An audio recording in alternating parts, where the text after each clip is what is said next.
Odessa Vance stood at the cave mouth, rain lashing sideways, her enormous frame cutting through the gale, as she stepped alone into the flood that had already swallowed Captain Augustus Kane. Behind her, 6 Rangers waited in silence, while the wash roared like a living beast. She moved anyway, rifle across her back, boots planted against the wind that could knock a man flat. In her coat she carried her father's rescue medal, worn smooth by years of quiet handling, a riddle of the giant who once pulled strangers from water that should have killed him. Ever since the river claimed Silas Marsh, and bandits took her husband Caleb. But something far darker than the storm waited in the heart of Widow's Gulch, and before this night ended, it would force her to face the truth her outfit never saw coming. The wind came down the canyon like something that wanted to be let in. Odessa Vance stood at the mouth of the cave. Rain coming sideways. Not falling. Attacking. Her duster whipped against her legs, heavy with water, heavy as a second skin she never asked to wear. Behind her, 6 Rangers sat in the dark, listening to a horn that wasn't answering. Brass. 3 notes, over and over. Silent now for 6 hours. She was going out there. Alone. Because somebody had to. Because the man who commanded them, Captain Augustus Kane, had ridden into that canyon at 2 in the afternoon and never come back out. And it was near dusk now, sliding fast toward full dark, and dark in a flood canyon meant something different than dark anywhere else. It meant you couldn't hear the water rising until it was already at your knees. Until it had already decided what it wanted from you. She looked back once. Just once. Tobias Holt was watching her, with an expression she'd stopped needing years ago. Doubt. Plain as a brand on a steer. She stepped through the curtain of rain. And the storm swallowed her whole. 6 hours earlier, none of this was true. 6 hours earlier they were 7, not 6, riding the high trail above Widow's Gulch, when the sky opened up like a wound that had been building pressure for a week. Rain that didn't announce itself. Just arrived, all at once, a wall of water dropped, from a height nobody could measure. Kane had shouted something. Nobody remembers what. The wind took the words, before they landed anywhere useful. He'd gone down, into the wash to check the horses. That was the last anybody saw of him. A shape in a slicker, moving toward the animals, and then the water came around the bend of the canyon like something alive. Like something that had been waiting its whole existence for exactly this moment. And it took the wash. And it took the horses. And for 6 hours nobody knew if it had taken the captain too. They found shelter in a shallow cave halfway up the canyon wall. Stone overhang. Dry floor. Barely room enough for 6 bodies, and their gear, packed tight, breathing each other's fear. Ezra Coldwell raised the horn to his lips for the 4th time that hour. 3 short blasts. Wait. Listen. Nothing came back. He lowered it slow.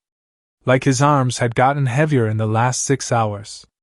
Like everybody's arms had. Mark it, he said, not looking at anyone in particular. Mark the Captain Kia.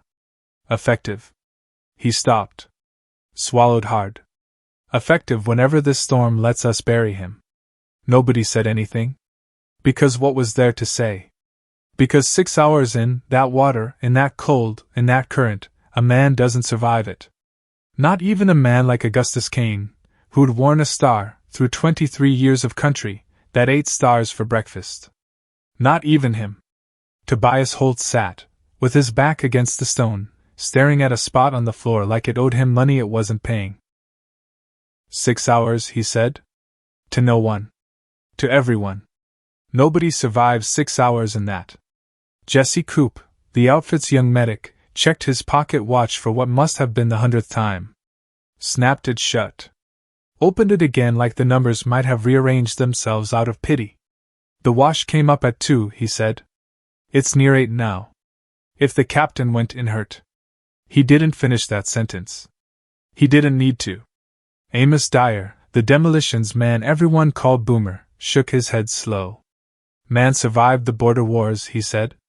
Survived 15 years wearing a star in country that eats stars whole. And a flood takes him.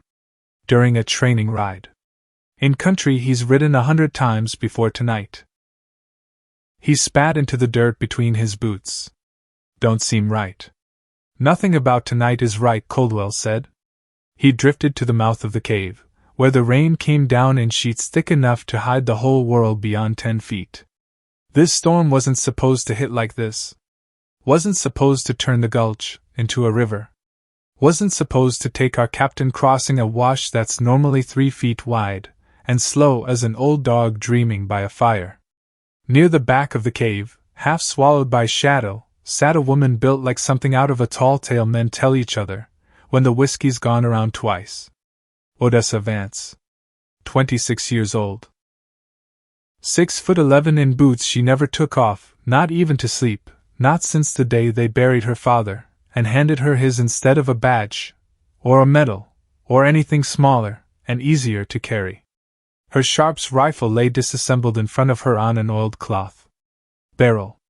Breech. Stock. Each piece laid out like surgical instruments, and she was cleaning them one at a time even, though they'd been stored dry the whole storm. Hadn't fired a shot in 2 days. Didn't matter. Her hands needed something to do. Because her mind was somewhere else entirely.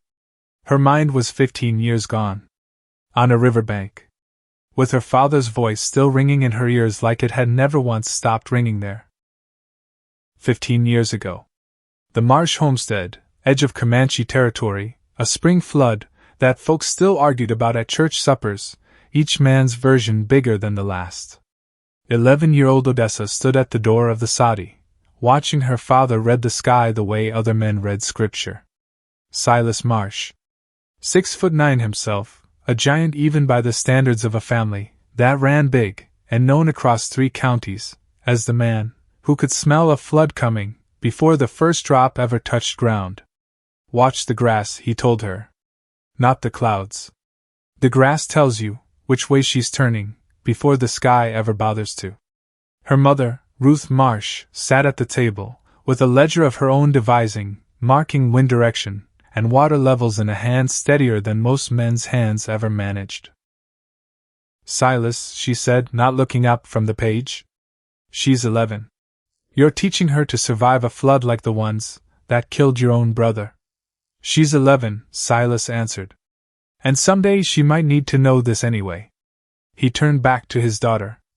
Crouched down so his eyes came level with hers, which took some doing for a man his size, folding himself down like a barn door closing slow. What do you hear right now? Odessa closed her eyes. Listened past the rain drumming the roof.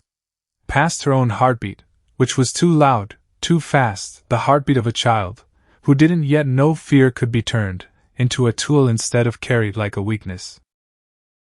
Wind's coming from the north, she said. Was coming from the west before. It's turning. That's right. Something moved through his voice just then. Pride, maybe? Or just love, the kind fathers hand down, without ever quite meaning to call it teaching. The storm tells you where she's headed, if you know how to listen.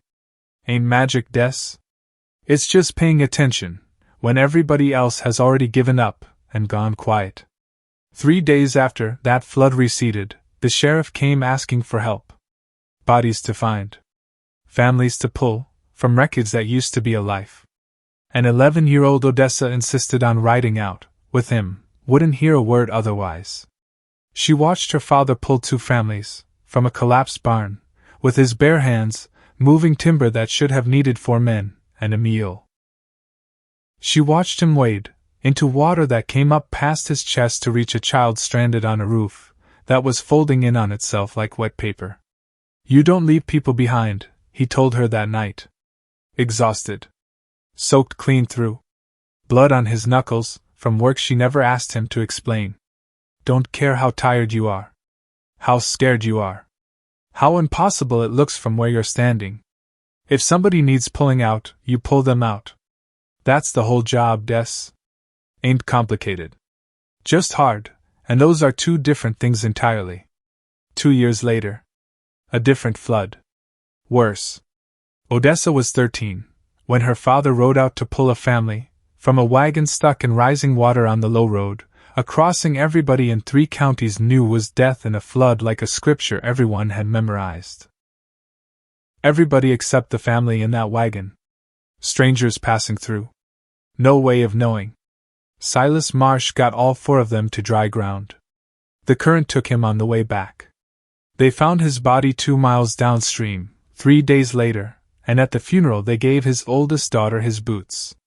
Because that's what you gave the child of a man like that. Not a badge. Not a medal. His boots. Because there was nothing left of him more honest than the things he'd worn walking toward danger instead of away from it, and everybody in that churchyard understood the arithmetic of that gift without a single word needing to explain it. 13-year-old Odessa Marsh stood at that graveside in a dress 2 sizes too small, because nothing ever fit a girl her size, and made a decision that would shape every single year that followed. She would become the kind of person who went toward the flood. Not away from it. Never away from it. Not once. Not ever. Present. The cave. 8 o'clock, going on 9, the storm outside showing no sign of tiring. Vance. She looked up. Coldwell was standing over her, rain still dripping off the brim of his hat even under the overhang. Yeah, Ezra. You've been quiet. I'm always quiet. Quieter than usual. She didn't answer that one. Went back to the rifle. Wiped down the breach, with a cloth gone damp from her own palms. Coldwell studied her a long moment. At 26, Odessa Vance was the youngest ranger in the whole outfit. She was also, by a considerable margin, the largest. 6'11". Built like something the frontier itself had decided to make on a whim, broad through the shoulder, hands that could crush a windpipe, without much effort spent at all. Auburn hair pulled back tight enough to hurt. Skin gone weathered, from 15 years of prairie sun that never once let up. And eyes. Green eyes that some of the men found unsettling, because they didn't move the way other people's eyes moved. Didn't dart. Didn't search. Just settled on a thing, and stayed there, patient as stone. They called her Ghost. Not because she was quiet. Though she was that too. Because she had a way of disappearing that made no sense at all for a woman her size. She could be standing right next to you 1 second, filling up the whole doorway, and the next second she was simply gone. Folded into shadow like the shadow had been waiting on her personally, holding a seat. Some said it was practice. Some said something stranger. Nobody quite agreed, and Odessa never once explained it, because explaining it would have meant talking about her father, and talking about her father was a door she kept nailed shut most days of her life. Despite her record. Despite every qualification score that put her name at the top of every list the outfit kept. Despite 2 full years of missions that should have silenced every doubter twice over and buried the argument for good. She still had doubters. Tobias Holt was the loudest of them. He came up now, boots loud on the stone even, over the storm's own noise, and stopped beside Coldwell like he'd been waiting all night for an excuse to open his mouth. Ezra. We need to talk extraction. He glanced at Odessa. Just a flick of the eyes, quick and cold. We also need to talk about recovering the captain's body. Coldwell's jaw went tight. I know, Tobias. Sir, I've been thinking about the terrain. Odessa's voice cut through the rain, low and even, the voice of a woman who learned young that volume was never the same thing as authority. Both men turned toward her. Captain went into the wash near Devil's Elbow. Water flows northeast from there. Current in flood stage, moving maybe 12-14 miles an hour. Account for 6 hours of drift. Subtract for snags and eddies. She set down the rifle piece she'd been holding. His likely position sits inside a 2-mile radius of the old Pruitt crossing. Holt stared at her like she'd started speaking some language he never once bothered to learn. Vance. He said her name like it tasted bad going down. The captain went into a flash flood during the worst storm this county's seen in 100 years. He ain't at any position. He's dead. Plain as that. She didn't flinch. I understand the odds, Senior Ranger. But if there's any chance the captain survived, he'd have made for high ground, with natural cover from wind. I've been studying the terrain since we got here. 3 spots inside that drift radius fit exactly what he taught us to look for. Christ, Vance.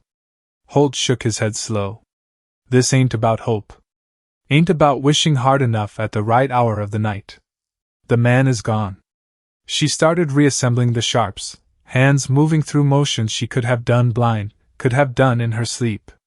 Captain Kane spent the last month training this whole outfit on terrain reading and survival instinct. Taught us that an injured man does 3 things, without thinking about any of them. Seeks shelter. Seeks elevation. Seeks proximity to his own people. If he made it, through the initial current, that training takes over whether he wants it to or not. Coldwell crossed his arms. What are you saying, Vance? She looked up at him. Even sitting, she was near eye level with a standing man, and everyone in that cave had long since stopped finding that strange. I'm saying the captain might be alive. And if he is, we're running out of night to go find him. The cave went quiet except for the storm outside, which seemed, for one long moment, to hold its own breath along, with everyone huddled inside it. Holt's voice came back sharper than before. Even if by some miracle he survived, which he didn't, we cannot mount a rescue in this. Visibility's 10 feet. Wind will knock a grown man flat on his back. Trees are coming down every few minutes out there. It would be suicide, plain and simple, and you know it. Odessa finished the rifle. Stood. A full head and shoulders over Holt, but she met his eyes level anyway, the way she always did, refusing the easy trick of looking down at him just because her body let her. Senior Ranger, I'm not suggesting we send the whole outfit. The silence that followed had real weight to it. I'm asking permission to scout alone. Coldwell spoke careful, like a man picking his way across river ice that hadn't quite decided yet whether to hold him. Say that again, Vance. Permission to conduct solo reconnaissance for the captain. 1 hour. If I don't find anything I can act on, I come back, and we do this your way, first light, no argument. Holt laughed. Short. Bitter. Not really a laugh at all, just the sound his frustration made on its way out of him. You cannot be serious. You're a rifleman, Vance. Trained to sit still and put a bullet through a man's chest from 400 yards out. You are not search and rescue. And even if you were, his eyes went over her whole frame, the captain's a big man. You couldn't carry him 50 feet, let alone 2 miles, through a hurricane wind that wants everybody dead tonight. I don't need to carry him, sir. Her voice stayed level. Stayed calm, the way water stays calm right up, until the exact moment it isn't calm anymore. I need to find him. Assess him. If he's alive, I stabilize him, mark the position, and guide this team in, when conditions allow it. When conditions allow it, he'll be dead of exposure. Or blood loss. If he ain't already both.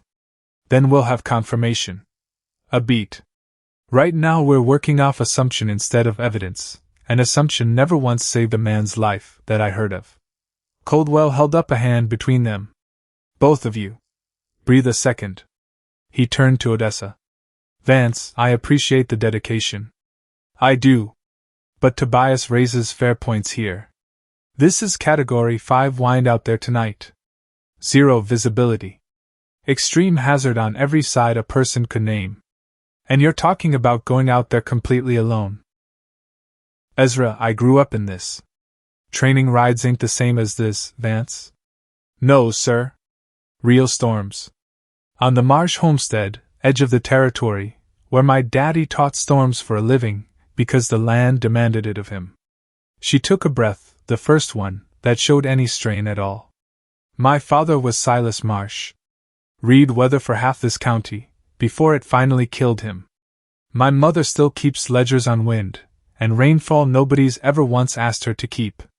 I grew up learning to read a storm the way other children learn scripture, word for word, verse by verse. Floods in Comanche country. Twisters on the flats. This is the whole world I was raised inside of, Ezra. It's not a story I read once in a book. She pulled a hand-drawn map from her saddlebag, laid it flat against the stone floor. Captain Kane trained this whole outfit on terrain last month. Taught us to spot natural shelter in hostile ground. High spots, with cover from wind. She pointed. Here.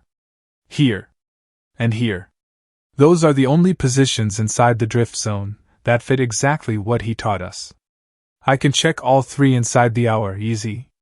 Holt knelt beside the map like he couldn't help himself, even angry as he clearly was. You're talking about moving 2 miles through canyon terrain. In hurricane wind. In the dark. With no support at all waiting behind you. He looked up at her. Vance, this is insane and you know it. It's a calculated risk, Senior Ranger. And I'm the only one in this whole outfit with the particular set of skills it calls for tonight. What skills? Being tall and stubborn in equal measure? She met his eyes without blinking. Understanding storms, sir. Knowing how to move when everybody else is taking shelter and waiting it out. My father taught me a storm has rhythm. You don't fight it. You work with it, same as you'd work a green horse. I can time my movement to the wind. Navigate by sound and terrain the way he taught me, from the time I could walk. And my size, a pause, is an advantage out there, not a liability like everyone keeps assuming. I can push through debris that'd stop a smaller person cold in their tracks, and I can move through gaps that'd stop a bigger man built a different way entirely. Coldwell studied the map. Then studied her. Your father. The one who died in a flood himself, pulling strangers to shore. Yes, Ezra. Pulled a family of 4, from a wagon on the low road. Current took him on the way back to dry ground. A pause, small, almost invisible to anyone not watching close. He taught me you don't leave people behind. No matter how impossible it looks, from where you're standing in the mud. Coldwell was quiet a long moment. Rain hammered the overhang above them without mercy. Thunder rolled somewhere down the valley, close enough now to feel in the chest like a second heartbeat. Tobias. Your assessment, plain and honest.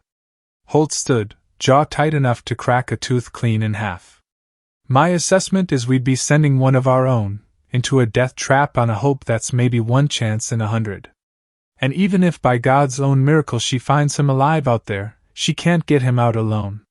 We'd be burying 2 rangers instead of just the one we're already mourning. Noted. Coldwell turned back to Odessa. Worst case, Vance. You find him. Alive, hurt bad. Can't move him an inch. What's your play then? Stabilize him with what I've got in my kit. Mark his position exact. Return with what I know, so we can plan a real extraction once the weather finally breaks. And if there's somebody else out there tonight. We caught that riderless horse 2 hours back, and it wasn't wearing our brand on its flank. Her eyes didn't waver 1 degree. I avoid contact if I can manage it. If I can't, I deal with the threat, and keep moving toward the objective. Holt stepped closer, close enough that he had to look up at her now, which seemed only to make him angrier still. Vance, listen to yourself for 1 second. You're proposing to go alone, through a 100-year flood, navigate 2 miles of canyon in 0 visibility, potentially deal with armed men we know nothing whatsoever about, and then somehow perform field medicine on a man who outweighs you by 100 pounds. No. That's not confidence, Vance. That's delusion dressed up in a ranger's coat. Her voice stayed even. Stayed calm as still water. Senior Ranger, respectfully, you're wrong. This isn't delusion. A pause that had a whole childhood folded up quiet inside it. This is what I've trained for my entire life, whether anybody in this outfit ever noticed it or not. She reached into her coat. Pulled out something small, worn smooth by years, and years of handling. A rescue medal, the kind the territory gave to men who died pulling others clear of disaster. Even in the dim light of that cave, it caught what little there was to catch, and held on to it stubborn. My father died doing the impossible to save 4 strangers he never once met, before that day.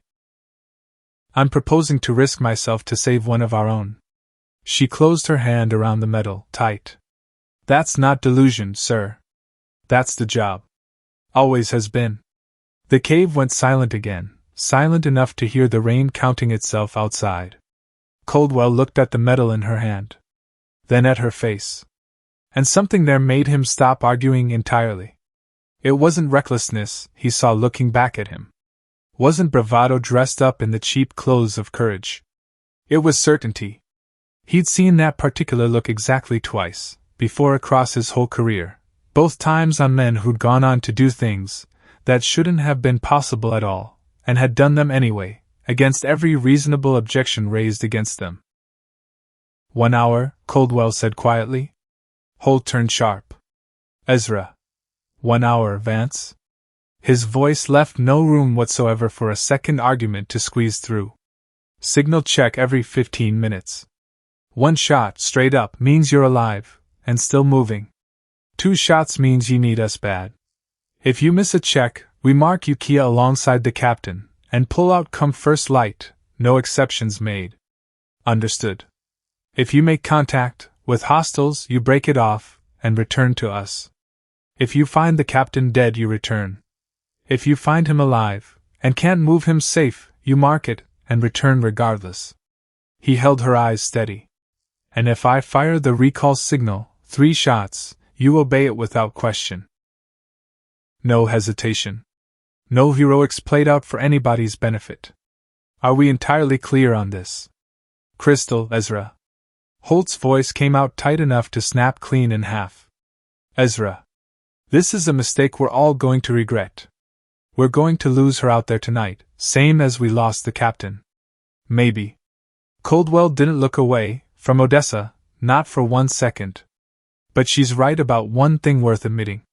We're making a decision based on assumption, when we've got no evidence at all to stand on. If there's any chance the captain's alive, we owe it to him to go and check, whatever the cost of checking turns out to be.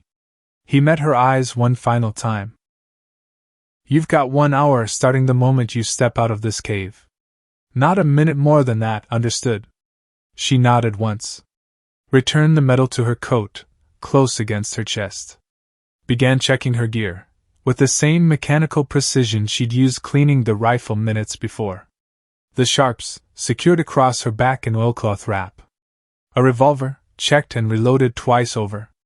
A compass, back up to her own sense of direction, which had never once failed her in her whole life, but which her father had always told her to carry anyway, because pride kills people, that plain certainty never does. A signal pistol with 3 flares tucked inside. A coil of rope. A field kit rolled tight in waxed canvas against the wet. Jesse Coop approached her, holding something out in his open palm. A small vial, dark glass, stoppered tight with wax. Ghost. Take this. He pressed it into her hand. Laudanum. If the captain's hurt, as bad as we're all guessing tonight, he's going to need something for the pain, before we can move him an inch. Thanks. Co-op Boomer Dyer came next, offering 2 sticks of dynamite wrapped tight, fuses trimmed short and careful. In case those riders we heard turn out to be real trouble waiting on you. Makes noise. Makes chaos. Buys you time enough to get gone, if it comes to that. Appreciate it. She strapped the pack across her shoulders. Pulled her hat low, though a hat wasn't going to do much at all against wind that could strip bark clean off a cottonwood tree. The oilskin duster was rated for weather most men never once rode through in their whole lives, but she understood, standing at the edge of the overhang, that it was about to be tested past anything it was ever built to survive. Coldwell walked her to the mouth of the cave. The sound of the storm was deafening this close to open air, a wall of noise, with teeth in it. Vance. I'm putting a great deal of faith in your judgment tonight, more than I've put in anybody in a long while. You won't regret it, Ezra. And Vance. He held her eyes steady. Your father would be proud of you right now, standing here about to do this. Something crossed her face, quick. Gone before it fully arrived and settled. She nodded once, and turned toward the storm waiting outside. Holt called out behind her, voice raw with something that wasn't quite anger anymore, had curdled into something else entirely. Ghost. This is suicide. You know that plain as day. You're going to die out there for nothing at all. She paused at the threshold.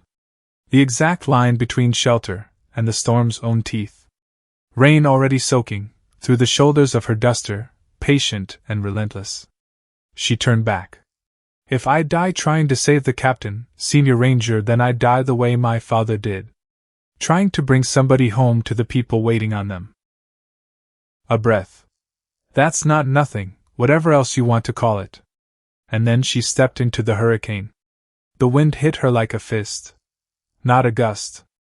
A blow, solid and deliberate, the kind of wind that carried opinions about whether or not a person deserved to keep their footing on this particular night. Rain struck her face hard enough to sting like gravel thrown from a moving wagon at speed. Visibility dropped to maybe 10 feet, sometimes less, the whole world reduced down to whatever the next lightning flash chose to show her, and nothing more generous than that. Thunder cracked overhead loud enough to feel it rattle in her back teeth. Odessa stood at the edge of the maelstrom, and let her body remember what her mind had learned 15 years ago on a homestead she hadn't laid eyes on in almost as long a stretch of time. She closed her eyes. Listened. There it was. The rhythm, same as it always was underneath the chaos. 45 seconds of peak wind. 30 seconds of near calm. Then another gust building the same way, breaking the same way it always broke. The storm had a pattern. It always did, no matter how big it grew, or how much damage it swore it wanted to do.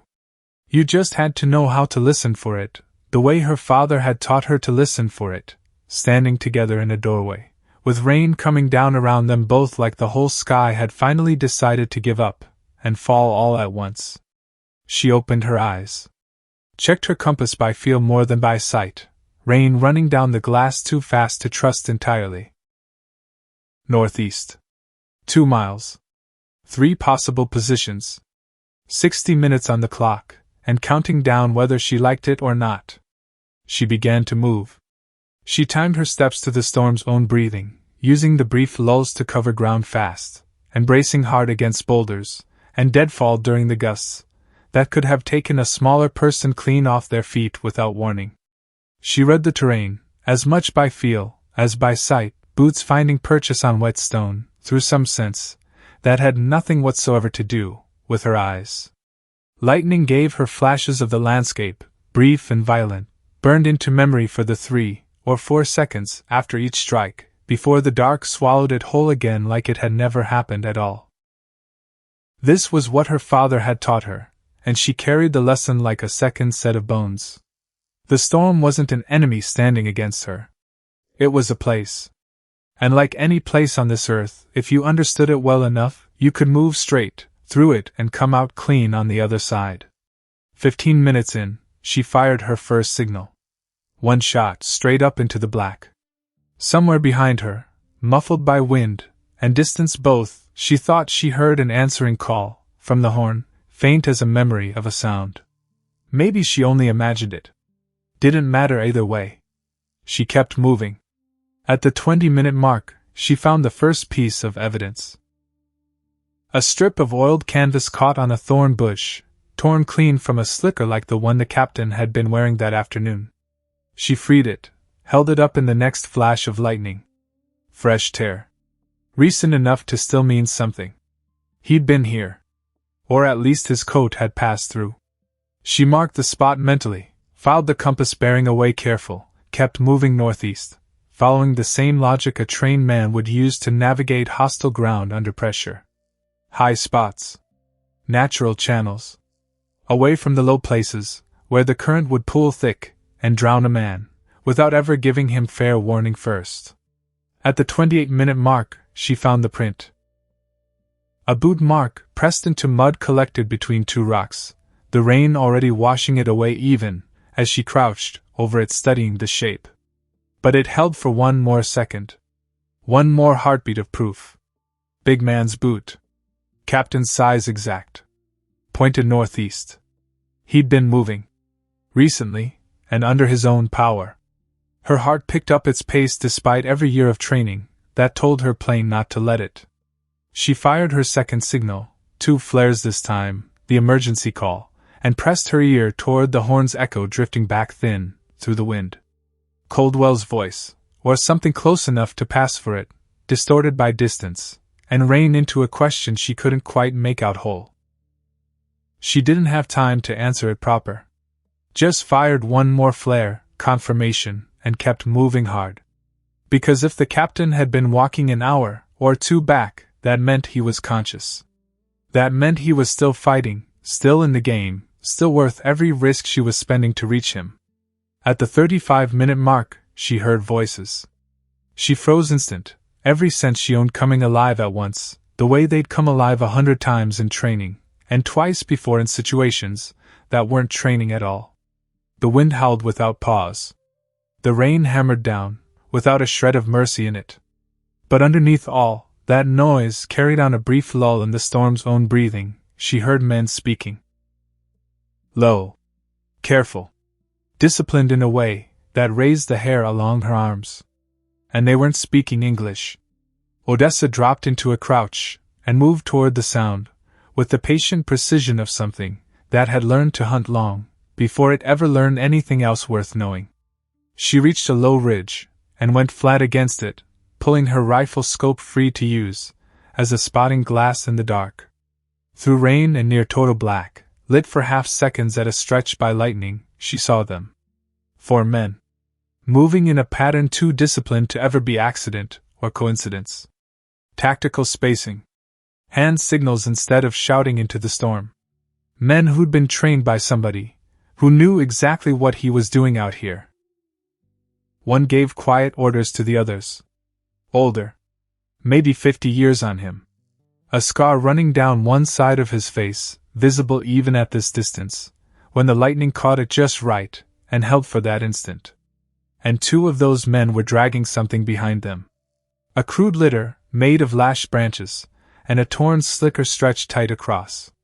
And on that litter, barely visible through the driving rain, lay Captain Augustus Kane. Alive. But a prisoner all the same. Odessa's mind ran, through the tactical math the way her father had once taught her to run, through a flood's own math on instinct. 4 armed men, professionally trained by the look of them. Unknown reinforcements somewhere close by. She was alone out here, carrying a rifle built for distance, not for a fight this close and personal. The smart play was to watch. Gather what she could carry back. Report to the outfit, and let cooler heads decide together. But the captain was right there. 100 yards off at most. And every minute she spent thinking was a minute they spent carrying him farther, from anyone who could help him breathe another day. She thought of her father, standing chest deep in floodwater, refusing flat to let go of a stranger's hand no matter what it cost him. She raised her signal pistol and fired once. The emergency call, distinct from all the others, the one Coldwell would recognize instant for exactly what it meant. Then she settled onto the ridge, rifle steady, breath slowing despite everything in her screaming to move faster right now, and watched the men carrying her captain deeper into a storm that had already tried once to kill him outright. She had less than 25 minutes left on her hour. And she had just found something that changed everything the outfit thought they understood about this whole night. 2 hours before any of this. Before the storm hit its worst. Before the wash took the horses, and took the captain right along with them into the dark. Ezra Coldwell had been the one to notice Kane slip away from the column, quiet and quick. It was small.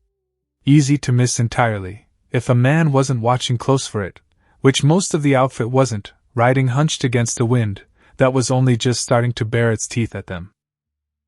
But Coldwell had ridden alongside Augustus Kane for 6 full years, and he knew the shape of the man well enough to notice the moment that shape peeled itself off from where it belonged in the column.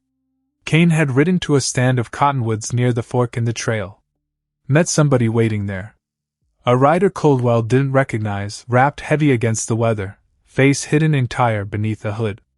The meeting lasted maybe 4 minutes by his count. Coldwell hadn't said a word about it at the time.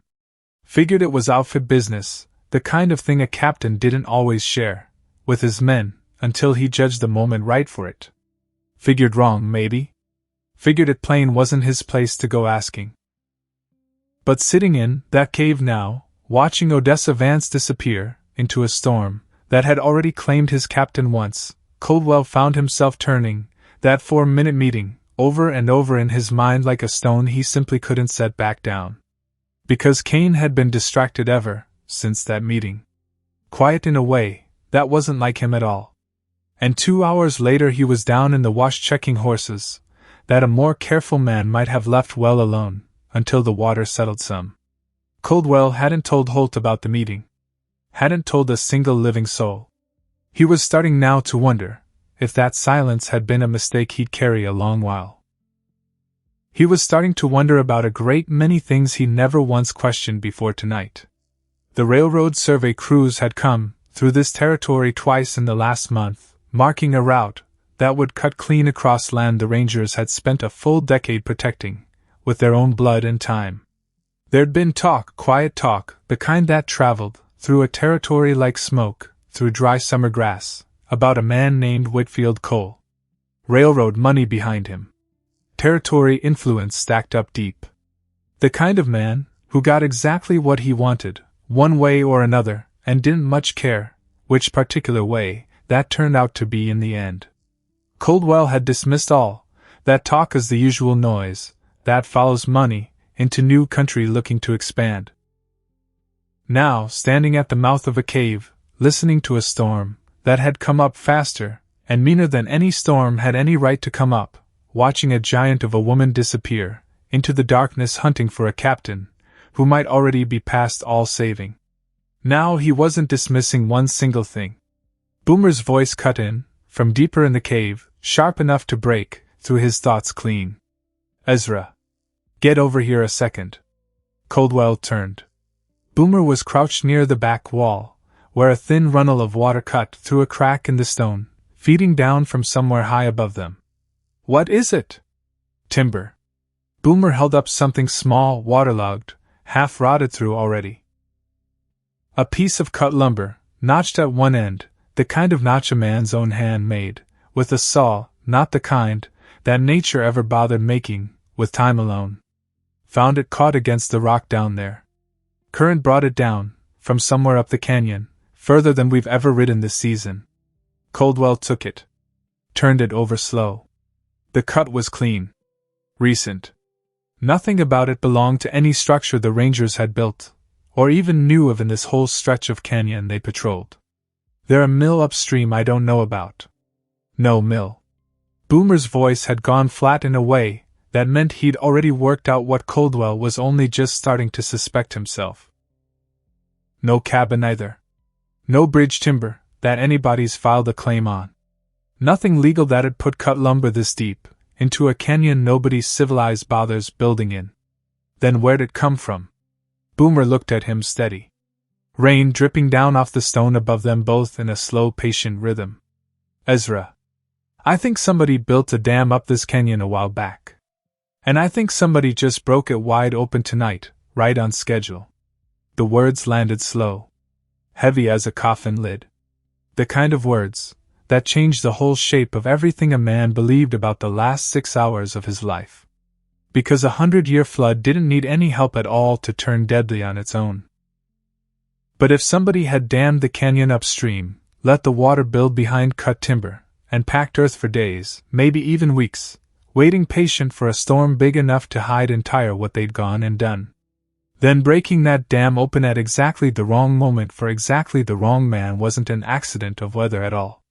It was a weapon, built slow and patient, and aimed with a purpose. And Captain Augustus Kane, riding a training patrol through country he knew better than his own two hands, had walked straight into the business end of it, without ever once suspecting. Coldwell stood very still, the piece of cut timber heavy in his palm, heavier than its actual size had any right to feel against his skin. "Tobias." His voice came out rougher than he'd intended it to. "Get over here. Bring the map with you." Holt crossed the cave, boots loud on stone, and knelt beside them both. "What you got there?" Coldwell held up the timber. Said nothing at first, letting the weight of it speak plain for itself the way it had already spoken plain to him minutes before. Then he said the thing he'd been trying hard not to think, since he'd watched Odessa Vance disappear whole into the storm. I don't think this flood was an act of God, Tobias. He looked toward the cave mouth, toward the dark, where the storm still raged on, and where a woman built like a living legend was out there hunting for a man, who might already be past anybody's saving. I think somebody murdered our captain slow and deliberate. And I think we just sent Ghost out there to walk right straight into whatever's left waiting of it. The rain kept falling steady, patient, endless. The wind kept screaming through the canyon like something that wanted, very badly indeed, to be let all the way in, and never asked to leave again. And somewhere out in all of it, Odessa Vance lay flat against a stone ridge, watching four armed strangers carry her commanding officer deeper into the dark, with less than 25 minutes left on the clock that had already started running down the moment she stepped through that cave mouth and into the storm her father had once, long ago, taught her how to survive. She didn't know yet about the timber. Didn't know yet about the dam, or the meeting under the cottonwoods, or the name that was starting to circle Ezra Coldwell's thoughts now like a buzzard finding a carcass, before anybody else in the world had noticed the smell rising off it. All she knew was what her own eyes told her plain. 4 men. 1 captain. A weapon at her shoulder built for distance, and a fight coming on fast that was going to demand something far closer than distance would ever allow her. She thought briefly of Caleb. Of her husband, 2 years gone now, and the way the sheriff's report had used the word bandits like it was the whole entire truth instead of merely the convenient shape somebody had wanted it to take. She didn't know why his face came to her now, in the middle of a storm, watching strangers she'd never once laid eyes on before tonight. She didn't have time to wonder about it further. She raised her scope again. Watched the men move her captain toward higher ground, toward whatever waited patient for him up there. And she began, once more, to move. The hour was running out fast. The storm was not. The ridge held her like it had been carved out special for exactly this purpose, and no other. Odessa lay flat against the wet stone, rifle steady, watching 4 men move her captain through a storm that should have killed all 5 of them by now. Should have. Hadn't. Which meant something worth noting. Which meant these were not ordinary men out here tonight. She counted them again, careful. 4. The pointman moving cautious, checking the ground, before he trusted his own weight on it. 2 more taking turns hauling the litter, switching off every 100 yards like men who'd rehearsed this exact task a dozen times before tonight. And the 4th. Older. Scarred. Walking rear guard, with the unhurried confidence of somebody who'd buried more men in his life than he could rightly remember burying anymore. He was the one giving the orders here. Small gestures only. A hand raised. A hand lowered. The others responding, before he'd even finished the motion, like they trained that response into their bones. Odessa had sat through enough intelligence briefings back at the territorial office to know exactly what disciplined men look like, from a distance. These men had that discipline worn deep. Wore it the way a good coat gets worn in, over years, comfortable, unconscious, earned through seasons instead of days spent playing at soldiering. Militia didn't move like that. Not ever. Bandits sure as anything didn't. Which left one uncomfortable answer sitting heavy in her chest, and she didn't much care for sitting with it, not out here, not entire alone in a storm like this one. Because if these were trained men, professional men, paid and drilled, then whoever had sent them had money enough to hire professionals in the first place. And money enough to hire professionals into a storm this bad, for a prize this specific and particular, meant somebody had wanted Augustus Kane taken alive. Not killed clean in the flood like an accident. Taken. Deliberate. On purpose. Her radio wasn't a radio at all. It was a signal horn, 3 notes, distance limited, useless for anything past the crudest kind of message a man could send. She checked her pocket watch by feel alone. 40 minutes gone now, since she'd left the cave behind. 20 left on Coldwell's clock, and shrinking. She raised the signal pistol. Fired once into the black. The report cracked through the wind, and was gone almost before it had finished existing at all. She waited. Wind screaming steady through the canyon walls. Rain hammering the stone right beside her cheek, patient as a clock counting itself down. Then, faint, carried on a lull in the storm's own breathing, the answering call came back. 3 short blasts, from the horn, distorted by distance, into something that barely sounded like sound at all anymore. Good. They knew she was alive out here. They didn't know yet what she'd found. That part would have to wait its turn. Because right now, 4 men were carrying her captain toward high ground, and every minute she spent thinking through it was a minute they spent putting distance between him and anyone left alive who could help him. She began to move. 23 minutes in, from the ridge, or maybe it was closer to the 63rd minute since she'd left the cave behind. She'd stopped trusting the count exact a while back. The storm had a way of stretching time thin and folding it back over on itself, until a person couldn't say for certain how long they'd been standing inside it, breathing it, wearing it like a second skin nobody chose. Didn't matter now. What mattered was the 4 men ahead of her, and the 5th strapped helpless to a litter, and the plain fact that she was closing distance now instead of merely holding it steady. She found a piece of torn fabric snagged on a juniper root. Same pattern as the strip before. Fresh dye still bleeding slow into the rain. She pressed on harder. The terrain climbed here, canyon walls narrowing tight, funneling wind into gusts that came at her like something carrying real intention behind it. She used the rock formations as windbreaks, moving between them the way her father had once taught her to move between wagon and barn during the worst of a prairie blow. Small steps between shelter. Long stillness held inside it, patient as prayer. Which was, she understood now watching them move, exactly how the men ahead of her were moving too. Because they'd learned it somewhere along the way. Same as her, though from a different teacher entirely. At the 90-minute mark, or near enough to it, she caught the voices again. Closer now. And words, actual words, breaking clear through gaps in the howling wind. An accent she couldn't place exact, foreign and rolled at the edges of certain letters, the kind of accent that told her plain these men had crossed water to end up standing in this canyon tonight. Stop here, one of them said. Rest him. He is no use to us dead in the mud. A second voice, younger, impatient with the delay. We are 2 hours behind schedule already, and the weather's not helping any of it. Schedule. The first voice, older, carried something almost like quiet amusement folded into it. You worry about schedule tonight. I worry about weather instead. Which one do you think decides how tonight actually ends for any of us? Odessa eased forward on her stomach, inch by careful inch, until she reached a gap between 2 boulders that gave her a clear line onto a shallow overhang below. Not a cave, not rightly. Just enough stone jutting out from the canyon wall to break the very worst of the wind for whoever sheltered under it. And there, propped hard against that stone, lay Captain Augustus Kane. Alive. His head lolled slow to one side.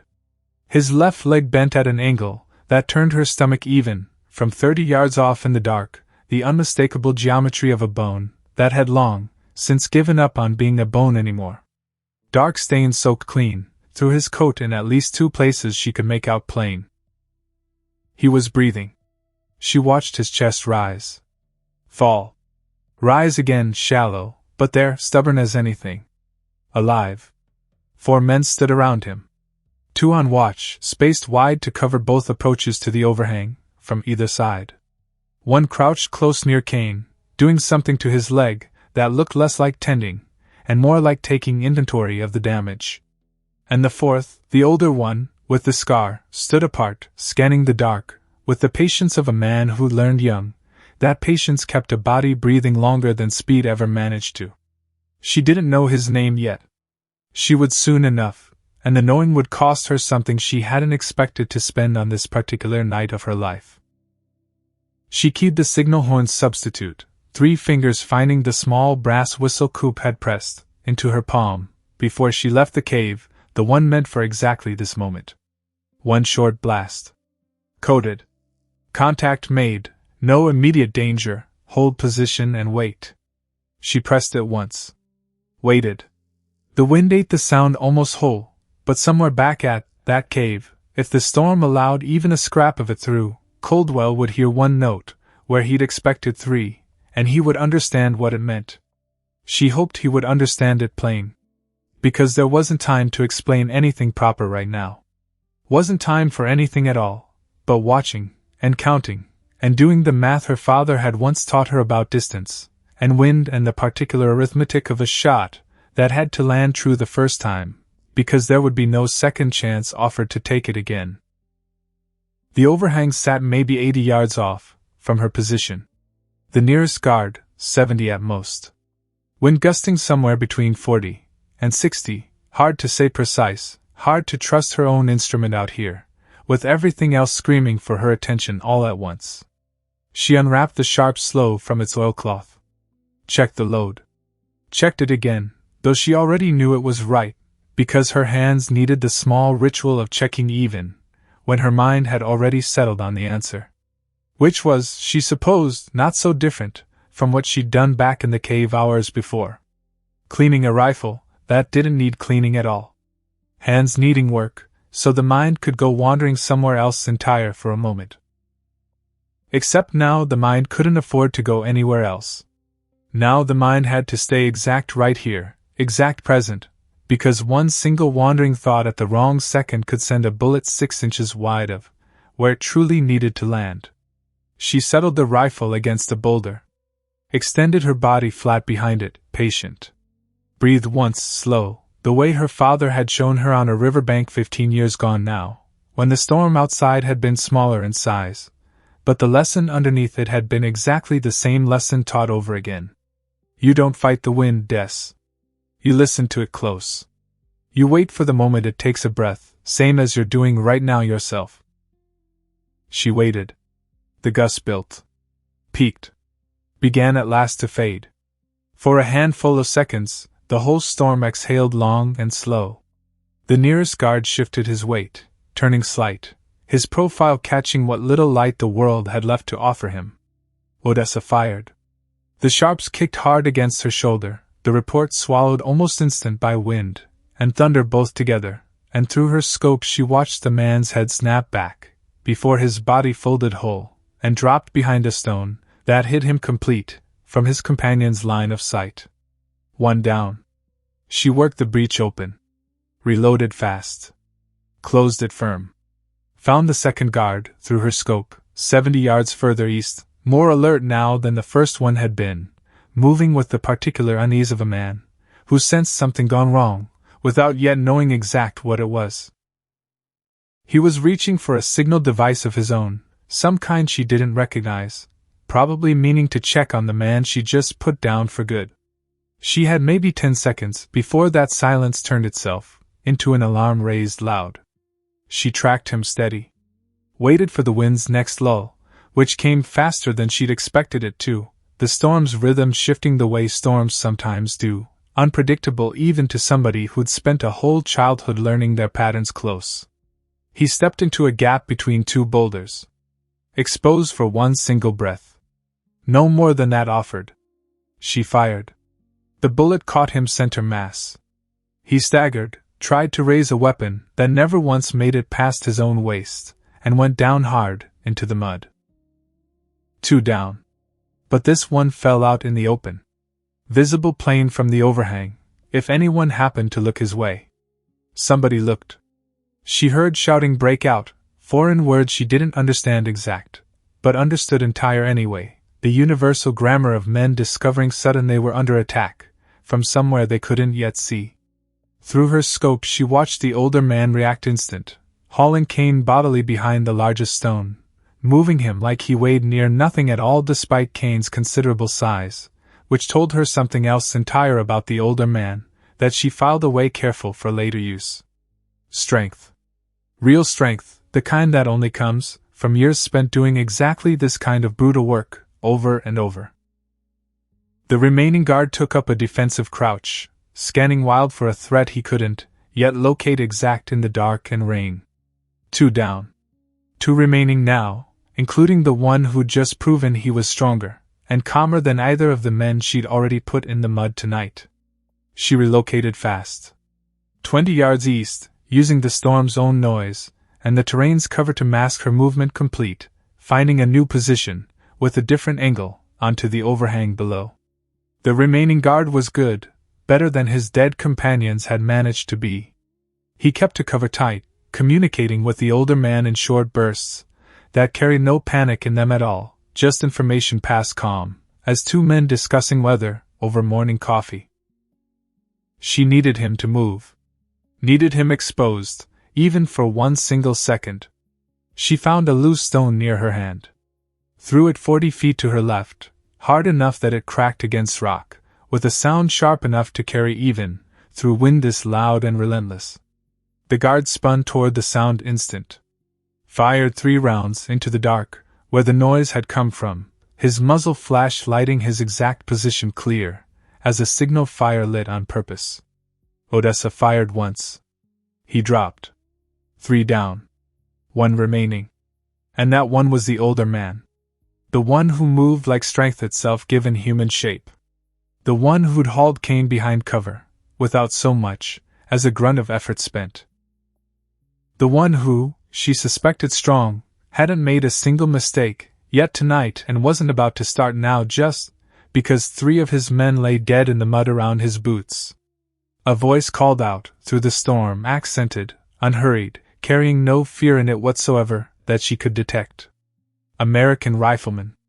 Very good shooting tonight. In this weather especially. This is professional work you're doing out here. Odessa said nothing back.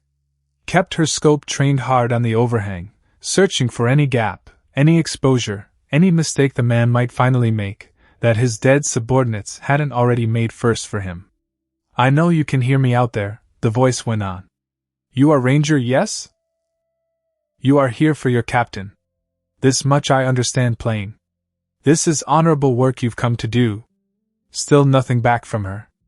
I make you an offer now. You leave this place. I let your captain live through the night. You stay instead, a pause that carried its own particular weight to it. I kill him instead, right here, right now. Simple choice to make. Through a gap in the rocks, she caught movement. The older man shifting his position, and he had Cain close, with him now, using the wounded captain's own body as cover between himself and whatever angle she might find to take. Human shield. Textbook move. Exactly what a professional would do when cornered by a threat he couldn't yet see clear.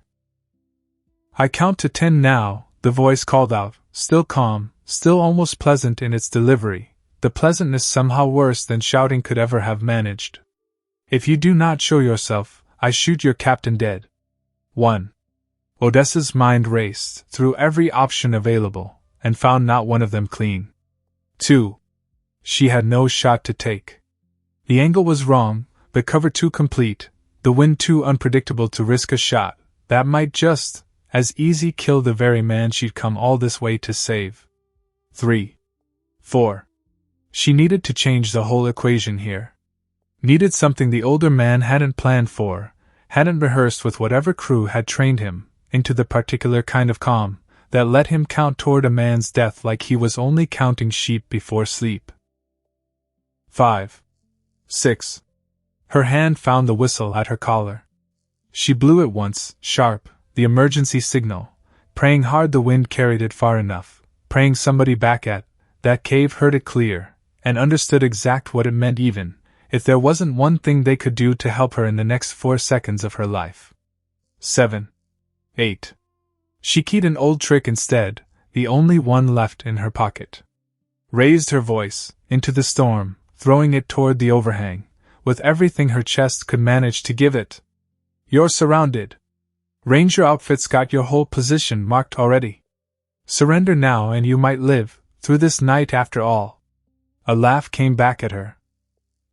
Genuine, unhurried, the laugh of a man who'd heard that particular bluff 100 times across 100 different battlefields in his life, and had never once found it the slightest bit convincing. Clever, he said. But I am not fool enough to buy it. If you had whole outfit with you, you would have attacked already, no waiting around like this. You are alone out here. A beat, almost fond in its delivery. Very skilled. But alone all the same. He wasn't wrong about that, and it burned to admit it even silent. 9. Her finger tightened against the trigger, with no target worth the pull of it. 10. The shot cracked out sharp, from the overhang below. Her heart stopped cold dead in her chest for one long, terrible second. Then she heard it. Kane's voice, weak, but unmistakably alive, unmistakably furious underneath the pain. Missed, you son of a bitch. The older man hadn't fired to kill after all. He'd fired only to make a point, to remind her, and himself, and maybe the whole storm besides, exact who held control of this particular piece of the night. Next time, the voice called out, still calm as still water, I do not miss my mark. You have 30 seconds left. Show yourself, or he dies for certain this time, no more games played between us. Odessa weighed her choices in the space of one single breath drawn deep. Reveal herself, likely die for it, but buy Kane some precious time. Hold position instead, watch him executed for nothing gained. Or do something neither option had accounted for at all. Her hand found the dynamite Boomer had pressed on her back at the cave, wrapped tight, fuse trimmed short and careful. The throw would give away her whole position. It would also force the man to move fast. And when he moved, she pulled the fuse cap free, with her teeth. Lit it against the small flint striker in her kit, cupping the flame close, from wind that wanted bad to snuff it dead, before it ever properly caught. It caught. She threw the charge in a high arc, aiming for open ground 30 feet, from the overhang, opposite side entire, from her own position. The explosion tore through the storm like something the storm itself had gone and produced on purpose. Rock and mud, and debris flying wild in every direction at once, the sound of it swallowing thunder whole for one long endless second. The older man reacted exact, as she'd hoped he would. He assumed an attack coming, from that direction, some second rangers she didn't actually have hidden out there, and he shifted position fast to face the new threat, hauling Kane right along, with him in the scramble. For 2 full seconds his head sat exposed. Odessa fired. The bullet struck Rock 6 inches shy of his skull, showering him with sharp fragments, close enough that he flinched hard, and dropped low fast, but not close enough to finish it. The wind had shifted at the last possible instant, exact the kind of unpredictability her father had warned her a storm could always still surprise a person with, no matter how well they thought they'd learned its whole rhythm by heart. She'd missed clean. But the near miss did its work regardless. The older man abandoned his exposed position, hauling Kane deeper, into the rock formation, into a pocket of stone, where her line of sight ended complete and final. She'd driven him back at least. She still couldn't reach the captain, not yet.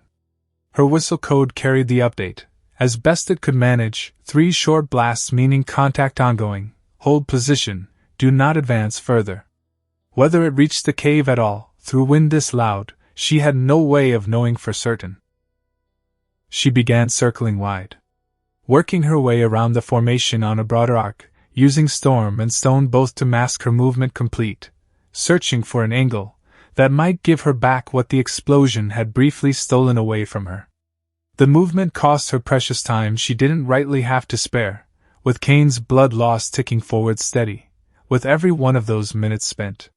She found a new position on the formation's southern face. Harder to reach up. Slower going entire.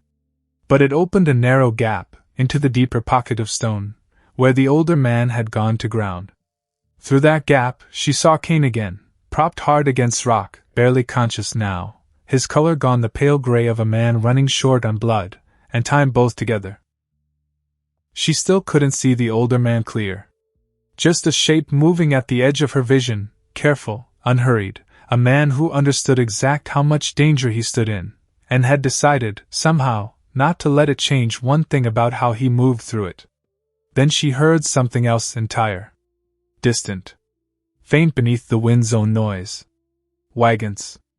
Multiple sets of wheels, moving fast over rough ground, still a mile off at least, maybe more, but closing steady all the same. Reinforcements coming on. The older man heard them too, plain as she did. His voice carried out, through the storm again, renewed confidence riding clear underneath it now. You hear that sound? My men arrive soon. 6 more guns coming. Maybe you kill me first, very possible indeed. But then 6 more kill you right after. And your captain besides, for good measure.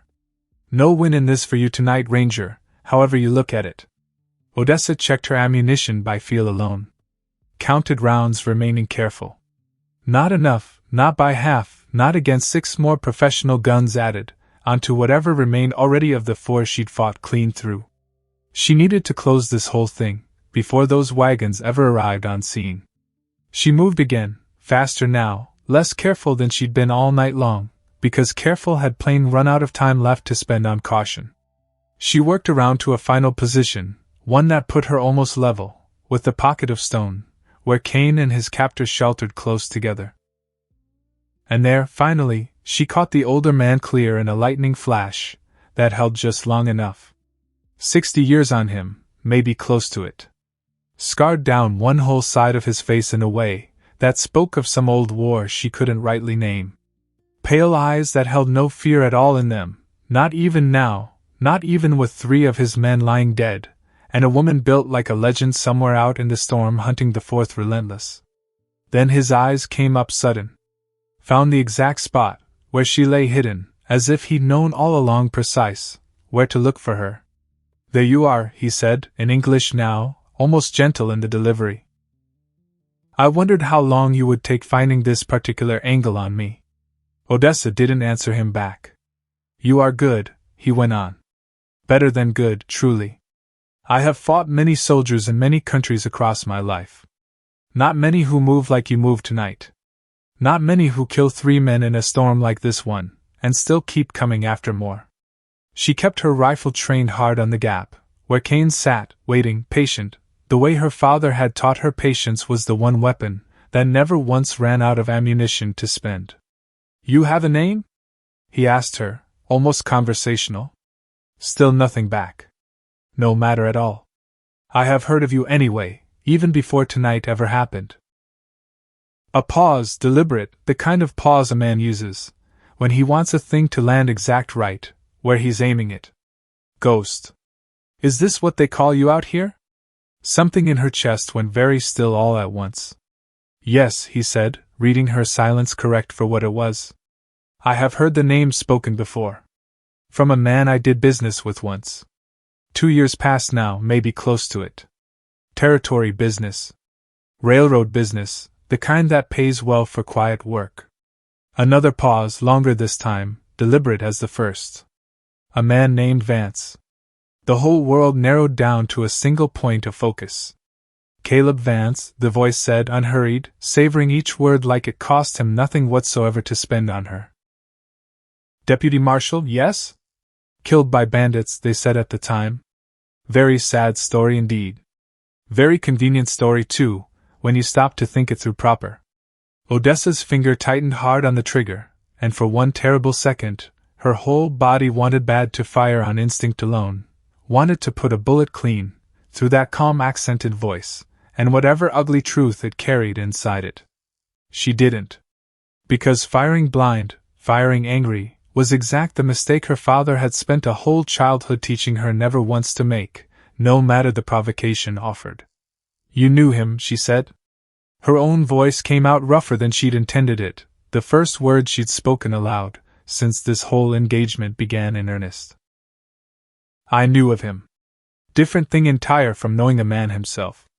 The older man shifted his weight, and through the gap she caught his shape moving Cain's slight, repositioning careful for cover, without ever breaking his line toward her. He was in the way of something, that husband of yours.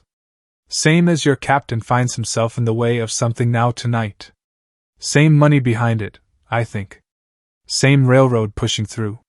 Small territory this is.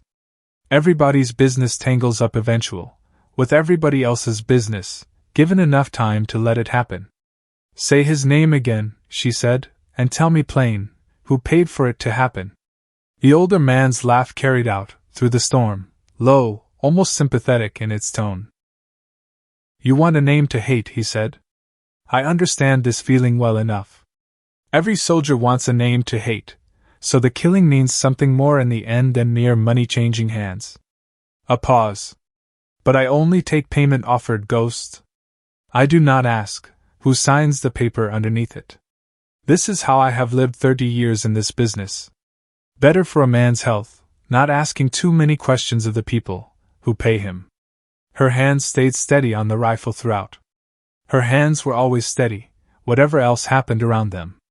It was the rest of her, the part that didn't show plain on the surface, that had just come apart entire at the seams, and was scrambling hard to stitch itself back together, before it cost her the one advantage she had left to spend tonight. Because Caleb had been in the way of something after all. Because 2 years of bandits, plural, unnamed, unfound despite every effort spent looking, had just collapsed down whole, into a single word spoken calm in the rain. Business. She breathed. Slow. The way her father had taught her long ago. In through the nose, held steady, out through the mouth, 4 counts each way, until the shaking in her chest quieted down enough to trust her own finger again on the trigger. Wagons are close now, the older man said, almost gentle, like he understood exact what he'd just done to her, and found something close to professional respect in how fast she'd managed to recover from it.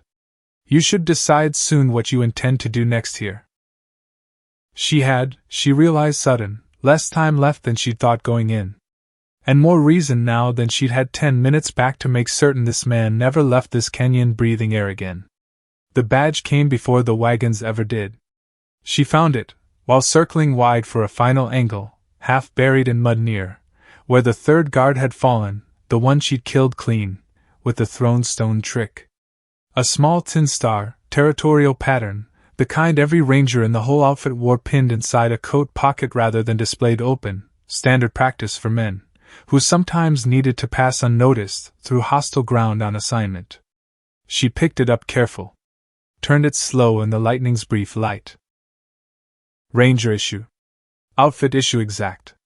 Not a copy, not a fake dressed up to fool somebody looking at a distance. Real. Which meant one of these 4 dead men on the ground had, at some point in his life, carried a ranger's badge of his own. Which meant this outfit, her outfit, Coldwell's outfit, the 6 people she'd left behind in that cave not 2 hours back, had a hole worked somewhere deep inside it. A man who'd worn the star once, and then set it aside for money offered by whoever was paying men like this scarred stranger to snatch a captain clean out of a flood built specific to take him down. Her stomach turned over slow, the particular sickness that comes from understanding sudden that the danger tonight wasn't only out here in the storm surrounding her.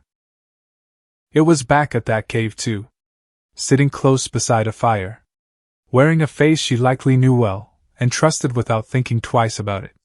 She pocketed the badge careful. There'd be time enough to grieve the implications of it later, if there proved to be any later left at all to be had tonight. Right now there were wagons closing fast on her position, and a man behind cover, who hadn't made one single mistake yet, and a captain running out of blood to spend on this particular endless night. The wagons arrived, with less than 5 minutes to spare by her count, though her count had stopped meaning much of anything precise a while back now. She heard them pull up somewhere beyond the formation, heard boots hitting mud hard, heard the scarred man's voice calling out instructions in that same unhurried language, organizing whatever reinforcements had just shown up to finish this business proper. She caught a glimpse through the rain. Riders. 6 of them, maybe 7, dismounting fast, moving with the same discipline spacing the first 4 had shown clear, before they died. And on the side of one wagon, lit for half a second by a lightning strike bright enough to burn the image whole into memory, she saw a mark. A brand of sorts, though not the kind burned deep into cattle. A stamped emblem worked into the wagon's side panel. A rail spike crossed clean through a wheel, the kind of insignia a company puts on its equipment to keep the paperwork straight and honest looking. She knew that mark plain. Everybody across the whole territory knew that particular mark on sight. Coal Pacific Rail. Whitfield Coal's own company, stamped plain as day on a wagon full of armed men who'd come to finish what a scarred stranger had started in a flood, that Boomer Dyer, 2 hours and 2 miles away, was even now discovering hadn't been any accident at all. The man everyone across 3 counties called a benefactor. The man who'd funded the schoolhouse himself, who'd sat at the front pew every single Sunday the circuit preacher came riding through, who'd shaken Coldwell's hand at last autumn's founding day supper, and called the Rangers the whole backbone of a decent territory worth protecting. That man's own wagons had just arrived tonight to help finish killing her captain outright. Odessa lay very still against the wet stone, rain running steady down her collar, the tin star heavy in her pocket, the wagon's brand burned deep into her memory alongside every other terrible thing this endless night had already shown her plain. And somewhere ahead of her, in the dark pocket of stone, where a scarred stranger held her dying captain close, as a shield, she understood with total clarity that the next few minutes would decide far more than whether Augustus Kane lived to see morning light. They would decide whether anyone left standing in that canyon tonight could ever be trusted again by anybody else who mattered. She checked her remaining rounds one final time. Counted them twice over, careful. Not enough for what was coming on fast, not by half, but enough for what she intended doing about it, which was the only math that mattered any more tonight. She began to move again, closer this time than caution ever allowed, because caution had become a luxury the storm no longer let her afford spending. The scarred man's voice carried out one more time, calm as ever despite it all, as if 6 or 7 more guns arriving changed nothing at all about how this particular night was fixing to end for him personally. "Ghost," he called, almost kindly. "I think now the mathematics have changed some. Come. Let us discuss together what happens next. For both of us equal. And for your captain besides, who I think does not have very much longer left to wait on either one of us finally deciding."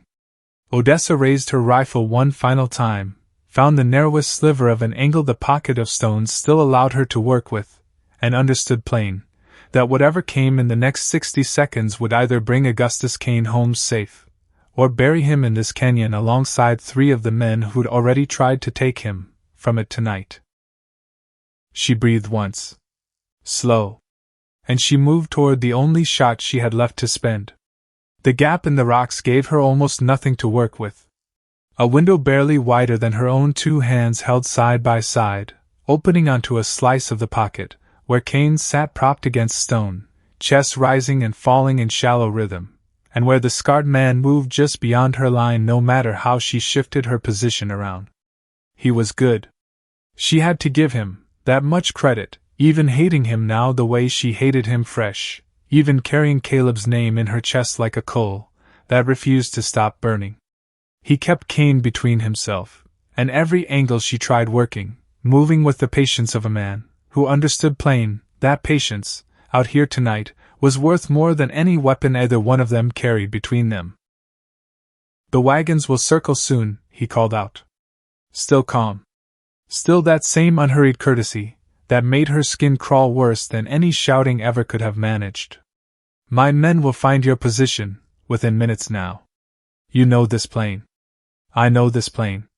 So, we negotiate now, while there remains something left worth negotiating over." "There's nothing to negotiate," she said. Her voice came out steadier than she actually felt inside, which was, she supposed, the only trick that mattered anymore in this particular line of work. "You're not walking out of this canyon tonight." "Perhaps not," he agreed. A pause, thoughtful, unbothered by the prospect. "But neither, I think, does your captain, if you do not accept instead what I am offering you now." "Say it plain then. You surrender. You put down the rifle, come out with your hands showing empty. I take you both to the railroad man, who pays for this work tonight.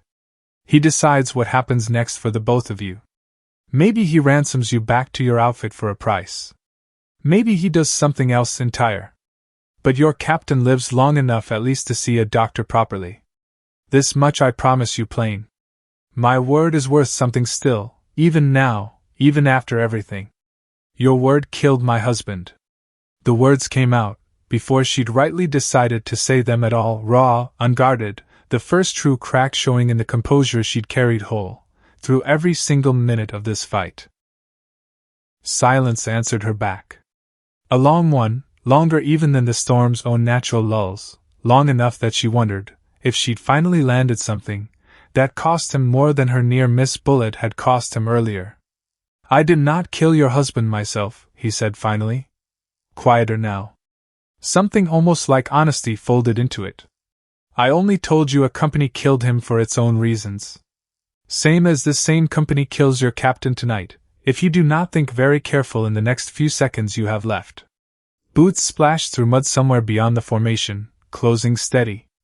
Voices, low, coordinating together, the reinforcements spreading out wide to search the ground. She had, by her best count now, less than 2 minutes left, before this pocket of stones stopped being any place she could rightly defend at all. "You have a decision to make," the scarred man said. "I am patient myself. But the men arriving behind me are not so patient as I have learned to be over the years." Odessa closed her eyes for exact 1 second. Long enough to see her father's face, chest deep in a different flood entire, refusing flat to let go of a stranger's hand no matter the cost. Long enough to hear Caleb's voice, some evening 2.5 years gone now, laughing at something she could no longer remember the shape of exact, only the sound of it, only the warmth that used to live inside that sound. Long enough to understand plain that surrender was never, not once in her whole entire life, going to be the thing she chose for herself. She opened her eyes, found the narrow gap again, and understood, with total clarity, exact what she was about to do, and exact how much it was likely to cost her, before this night finally ended. She reached for Boomer's second charge of dynamite, the last one she carried on her, and began, very quiet, to prepare the only answer she had left worth giving him. The dynamite sat heavy in her palm. Heavier than its actual weight should have allowed for. Because this was the last one she had. Because Boomer had given her 2 total, and one was already spent driving the scarred man back into that pocket of stone, and now there remained only this single charge standing between her and whatever came next in this fight. She lit the fuse careful. Cupped the flame close against wind that wanted bad to snuff it dead before it ever properly caught hold. It caught. She threw. Not at the pocket this time. Not trying to flush him out again. That particular trick only ever worked once. Any fool alive knew a trick only worked one single time. She threw it wide instead, toward the approaching wagons, toward the boots splashing, through mud somewhere beyond the rocks, toward 6 or 7 men, who didn't yet know exact where she was hidden. The explosion tore the whole night apart at the seams. Screaming followed hard after it. Real screaming, not the disciplined silence of professional men taking proper cover. Which meant she'd caught somebody close by surprise. Which meant the odds had just shifted, however slight, however brief, over into her own favor for once tonight. She was up, and moving before the debris even finished falling back to earth. Because standing still now meant certain dying. Because the scarred man's reinforcements were disoriented for exact, as long as smoke and confusion allowed them to be, and that window was already closing fast. She could feel it closing the same way she could feel a storm's own lull ending, before the wind ever bothered telling her so plain. She came around the formation at a dead run, revolver in one hand, rifle slung useless now across her back for a fight gone this close and personal, and the whole world narrowed down complete to the next 3 seconds, and nothing whatsoever beyond that. A shape loomed sudden out of the smoke ahead. She didn't wait to identify it proper. Swung her free arm, and caught him hard across the jaw, with a fist the size of a dinner plate, and he went down like a felled tree, didn't even manage one sound on the way down to the mud. Which was, she supposed, one advantage nobody back at the cave had ever bothered mentioning to her. Being built like her father meant hitting like her father too, when it finally came down to needing it. A second man came at her, from the left, rifle already raised and leveled. She didn't have time to draw the revolver proper. Grabbed the barrel instead, wrenched it sideways hard, with strength that surprised even her sometimes, strength she'd spent years now learning not to apologize for to anybody, and drove her shoulder into his chest hard enough to lift him clean off his feet entire. He hit the ground hard. Didn't get back up again. 3 men left standing in the smoke, that she could see plain. Maybe more still hidden, that she couldn't make out yet. There! A voice, young, panicked, pointing through the haze toward her. The rifle woman, there! She was already moving, before the shot ever came at her. Threw herself sideways hard into the mud, felt the round pass close enough to feel its heat against her skin, and came up firing her revolver twice, into the shape that had fired first at her. He dropped. 4. Somewhere behind her, through smoke and rain, and the ringing built up in her own ears, she heard Kane's voice calling out. Weak. Slurred bad with blood loss and pain both together. But awake at least. Ghosts, a cough, wet and terrible sounding. Behind you, watch it. She turned in time to catch a rifle stock aimed straight for her skull. Not fully in time, though. It caught her shoulder instead of her head clean, spun her half around hard, and the man swinging it was already bringing it back around for a second try at finishing the job. She didn't give him that second chance. Caught the stock on the backswing, with her bare hand, ignored the sharp pain of it entire, and used his own momentum against him to pull him off balance, and straight into a head that put stars swimming in her own vision right along with his. He went down hard. 5. Her shoulder screamed loud with pain. She ignored it flat. Pain was information only, her father used to tell her plain, not instruction to be obeyed. Information told a body something had gone wrong somewhere. It didn't tell that body to stop moving. 2 left standing now. Maybe 3 still out there somewhere. The smoke was thinning fast now, the rain finally starting to win its long argument against the dynamite's haze, and she could see shapes moving, with more purpose now, regrouping fast, the panic of the explosion giving way steady to something colder, and far more dangerous than panic ever was. Because these were professionals after all, trained deep. Because professionals recovered fast, faster than she'd have liked, and the window she'd bought herself, with a single stick of dynamite was closing exact, as fast as she'd feared it might. She reached for her rifle sling. Too slow this time.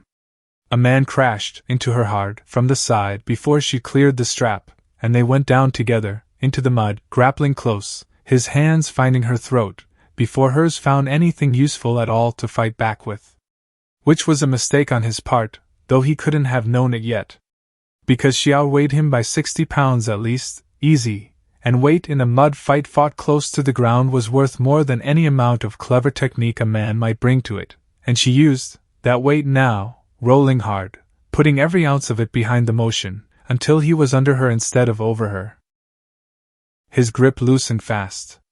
She didn't wait for it to release entire on its own. Drove her forearm hard across his throat, and held it there steady, until his struggling went, from frantic down to weak down to nothing at all left in him. She didn't kill him that way. Not entire. Just took the fight clean out of him long enough to reach her knife instead, and finish what 6 armed men had started themselves, when they decided her captain was worth kidnapping in a 100-year flood built specific for the purpose. 6. She came up out of the mud soaked, through complete with rain, and blood that wasn't entirely her own to claim, breathing hard, revolver reloaded already by pure instinct, while her mind was still catching up slow to what her own hands had already gone, and done without waiting for permission. 1 man left standing, that she could see plain. Young. Terrified. His rifle shaking hard in his own 2 hands, as he backed away toward the wagons. Drop it, she said. He didn't drop it at all.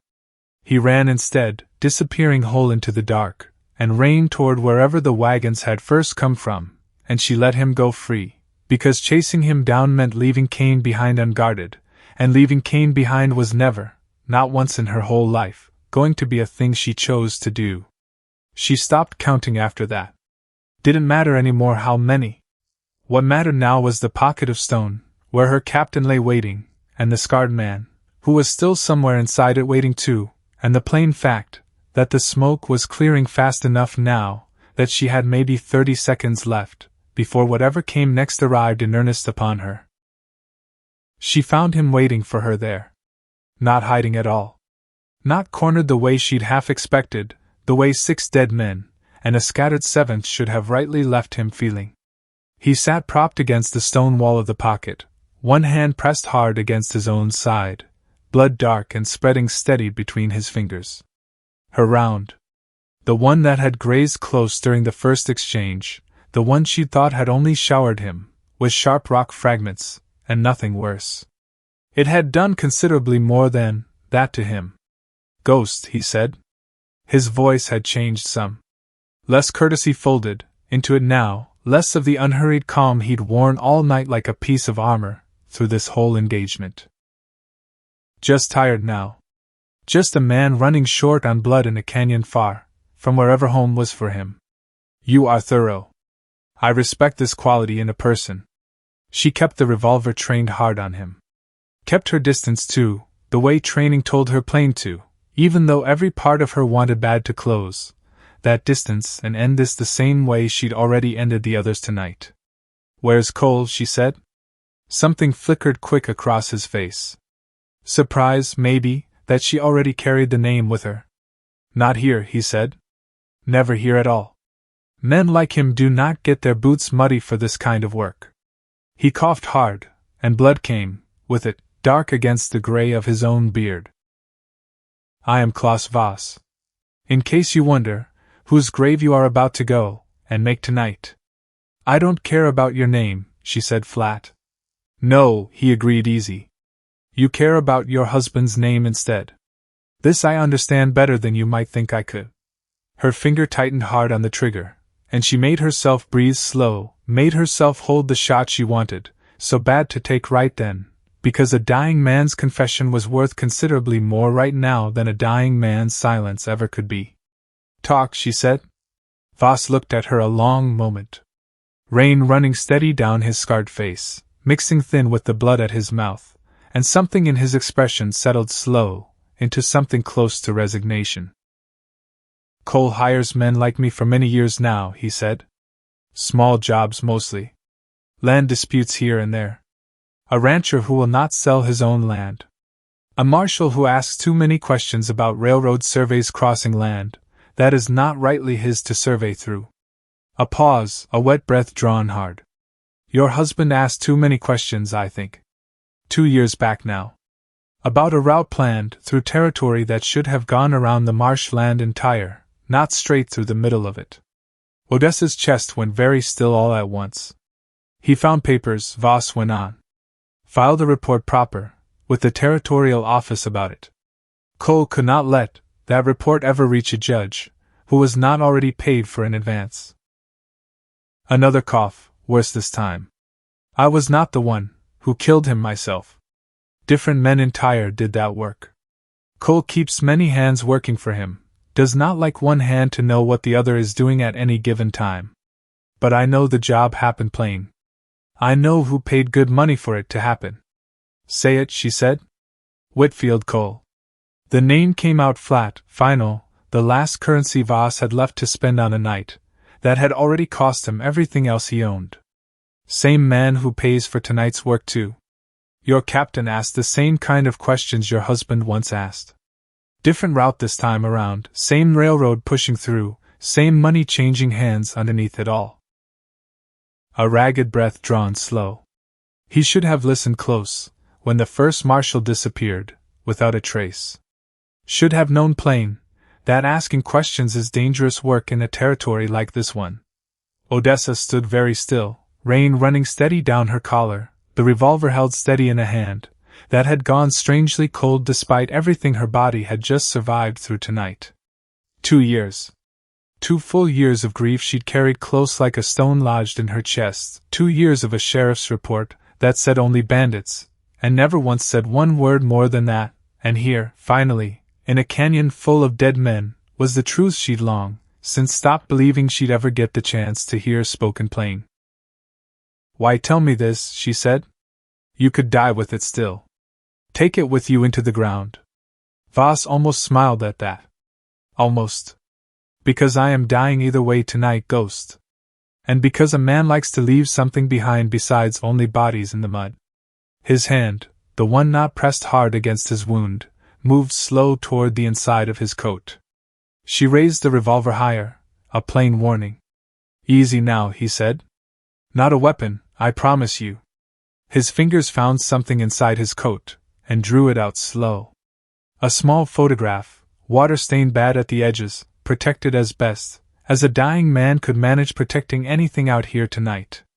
A young woman, dark-haired, standing proud in front of some church tower far away in a place that wasn't anywhere close to this territory. My daughter, Vance said. In the old country, far from here. I have not seen her now in 11 years running. He held the photograph out toward her, his hand shaking bad now, blood loss finally catching up steady, with whatever will had kept him upright talking this long already. If you find a way somehow, send this on to her. Tell her, he stopped himself short. Started again slower. Tell her nothing at all. Just send it along plain. She will understand more from that than any words could ever manage saying for me now. Odessa hesitated one moment, then crossed the short space between them, and took the photograph careful from his failing grip. Why should I do anything at all for you, she said. After what your own work has cost me and mine. You should not, Vance agreed easy. His eyes were losing their focus now, the light going out of them slow, like a lamp burning itself down at last to nothing left. But I think you will do it anyway. Because this is who you are, I think, underneath everything. The kind who cannot leave a thing unfinished behind them. Even for an enemy, who never deserved the kindness. His head fell forward slow. His breathing rattled once. Twice. Then stopped entire. Klaus Vance was dead, and Odessa Vance stood over his body in a canyon that had claimed her father 13 years back, and had very nearly claimed her too tonight, holding a photograph of a stranger's daughter, and a truth about her husband's death, that felt like it weighed more than every single bullet she'd fired since stepping out of that cave hours before. She keyed her whistle code, with hands that weren't entire steady anymore. 3 short blasts, the signal for objective secured, hostiles neutralized complete. She had no way of knowing plain, if it carried far enough, through the storm to reach anybody left listening at all. Didn't matter right now. She turned back to Kane.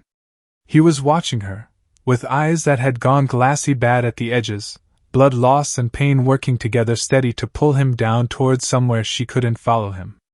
Ghost, he said again. Weaker this time. You did it. It's over now. Not yet, she said.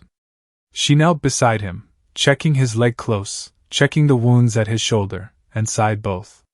Bad. All of it bad news. He needed a real doctor, real supplies, more than a field kit, and laudanum could ever manage out here in the mud. Stay with me, Captain. Stay talking to me. Fleet enough left in me still for a little conversation, he managed, and even bleeding half to death right there in the mud, there was something almost like humor folded into it, the dry kind soldiers carry into the worst nights of their lives, because the alternative was letting the whole night win outright over them. She got the laudanum into him careful. Got pressure bandages pulled tight against the worst of the bleeding. Splinted the leg, as best she could manage, with what she carried on her, using strips torn from her own duster, when her kit finally ran short of proper material. While she worked steady, she kept her revolver within easy reach, and her attention fixed on the dark beyond the pocket. Vance had said plain that Cole never got his own boots muddy. Which meant Cole wasn't out here tonight at all. Which meant whatever came next would come from somewhere else entire, somewhere she couldn't yet see coming at her. Ghost, Kane's voice, quieter now, drifting slow toward the sleep the laudanum was pulling him steady toward. How many? Enough, she said simple. How many, Vance exact? She almost smiled despite everything happening around them. Even half-conscious, he was still trying hard to give orders, still trying to hold onto command the way a drowning man holds onto driftwood floating past. All of them, sir. Except the one who ran off into the dark. And the one who talked to you? She looked down at the photograph still tucked safe in her coat pocket, at Vasa's body cooling steady in the rain a few feet off, from where they knelt. He's dead too now, she said. But he told me something first, before he went. Kane's eyes found hers, sharper for one moment than the blood loss should have rightly allowed him. What? Later, she said. Rest now, Captain. We're not done yet tonight, and I need you breathing steady when the real cavalry finally arrives to pull us out of here. He didn't argue back. Couldn't really, the laudanum finally winning its long war against whatever stubborn will had kept him talking this far already. The real signal came 20 minutes later. 3 long blasts, from the outfit's own horn, distinct entire from anything Vasa's men had carried on them, and this time close enough that she could hear it clear, through even the storm's worst efforts to drown it out. She fired her own answering shot back. One, straight up into the black sky. They found her within 10 minutes flat. Coldwell first through the rocks, rifle up and ready, eyes wide at the scene laid out plain before him. 6 bodies scattered in the mud. A 7th, Vas, cold now against the stone. Kane, alive but barely holding on, wrapped in bandages gone, through and through, with blood despite her very best work on him. And Odessa Vance standing, over all of it, soaked clean to the bone, her shoulders swelling dark beneath torn fabric, her knuckles split raw, and bleeding, looking for all the world like something straight out of a story men would tell around fires for years to come after tonight. Christ, Coldwell said. Just that single word, because there weren't better words available anywhere for what he was looking at right now. Captain needs a doctor, she said. Now, Ezra. Not in an hour from now. Right now, this minute. Coldwell snapped into motion fast, calling orders back, through the rocks behind him, Coop already moving forward, with fresh supplies in hand, Boomer and Holt close behind him carrying a litter of their own. Holt stopped dead when he saw the bodies scattered around. Stopped and stood very still, looking at the carnage one woman had wrought alone in the space of barely an hour, looking at Odessa standing there in the middle of it like she'd walked clean, through fire itself, and come out the other side mostly whole and intact. He didn't say one word. Not yet anyway. There'd be time enough for words later, if either of them survived what was still coming down the road at them. Because Odessa understood something the others didn't know, yet standing there. Understood it plain, holding a dead man's photograph in her pocket, and a name, Whitfield Cole, burning steady in her chest now like the coal it had already become. They moved out at first light, the storm finally breaking apart, into something almost gentle, rain thinning down to mist, that clung stubborn to the canyon walls like it was reluctant to leave the ground it had claimed whole, through the night. Kane rode in a litter rigged tight between 2 horses, unconscious now, stable enough that Coop's face had lost some of its earlier grimace watching over him. Vasa's body they left, where it lay, along with the others, a grim marker for anybody who came looking later for what had happened in this canyon. Odessa rode near the front, beside Coldwell, saying little the whole way. Her shoulder throbbed hard, with every step the horse took beneath her. Her hands, when she wasn't gripping the reins tight, wouldn't quite stop trembling, the whole aftermath finally catching up steady to a body that had spent the entire night refusing to feel anything at all beyond pure purpose. Vance. Coldwell's voice, careful, the way a man talks close to something wounded and unpredictable. Boomer found cut timber in the canyon last night. Upstream from the wash entire.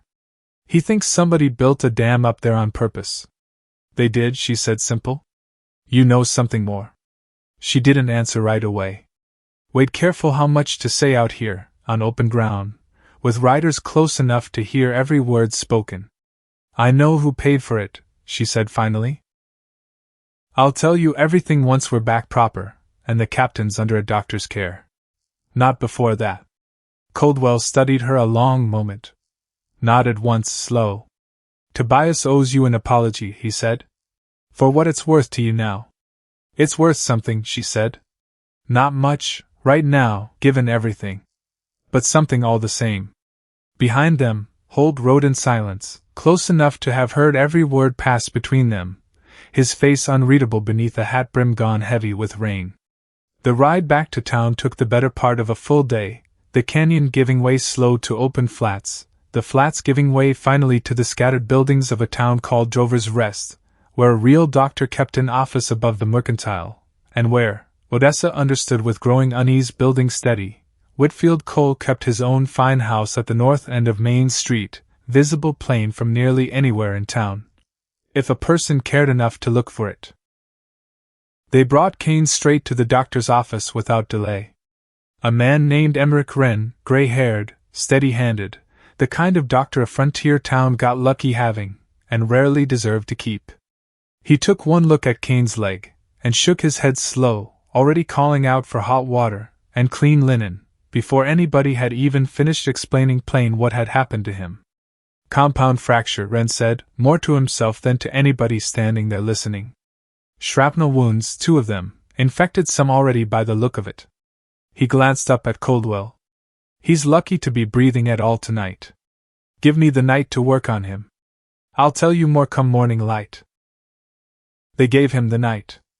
Odessa sat outside the doctor's office on an overturned crate, her shoulder finally seen to by Coop, wrapped tight in linen. That did little to ease the deep ache, but at least kept her from making it any worse. The photograph of Voss's daughter sat heavy in her coat pocket still. The tin star she'd found in the mud sat heavier still beside it. She hadn't told anybody about the star yet.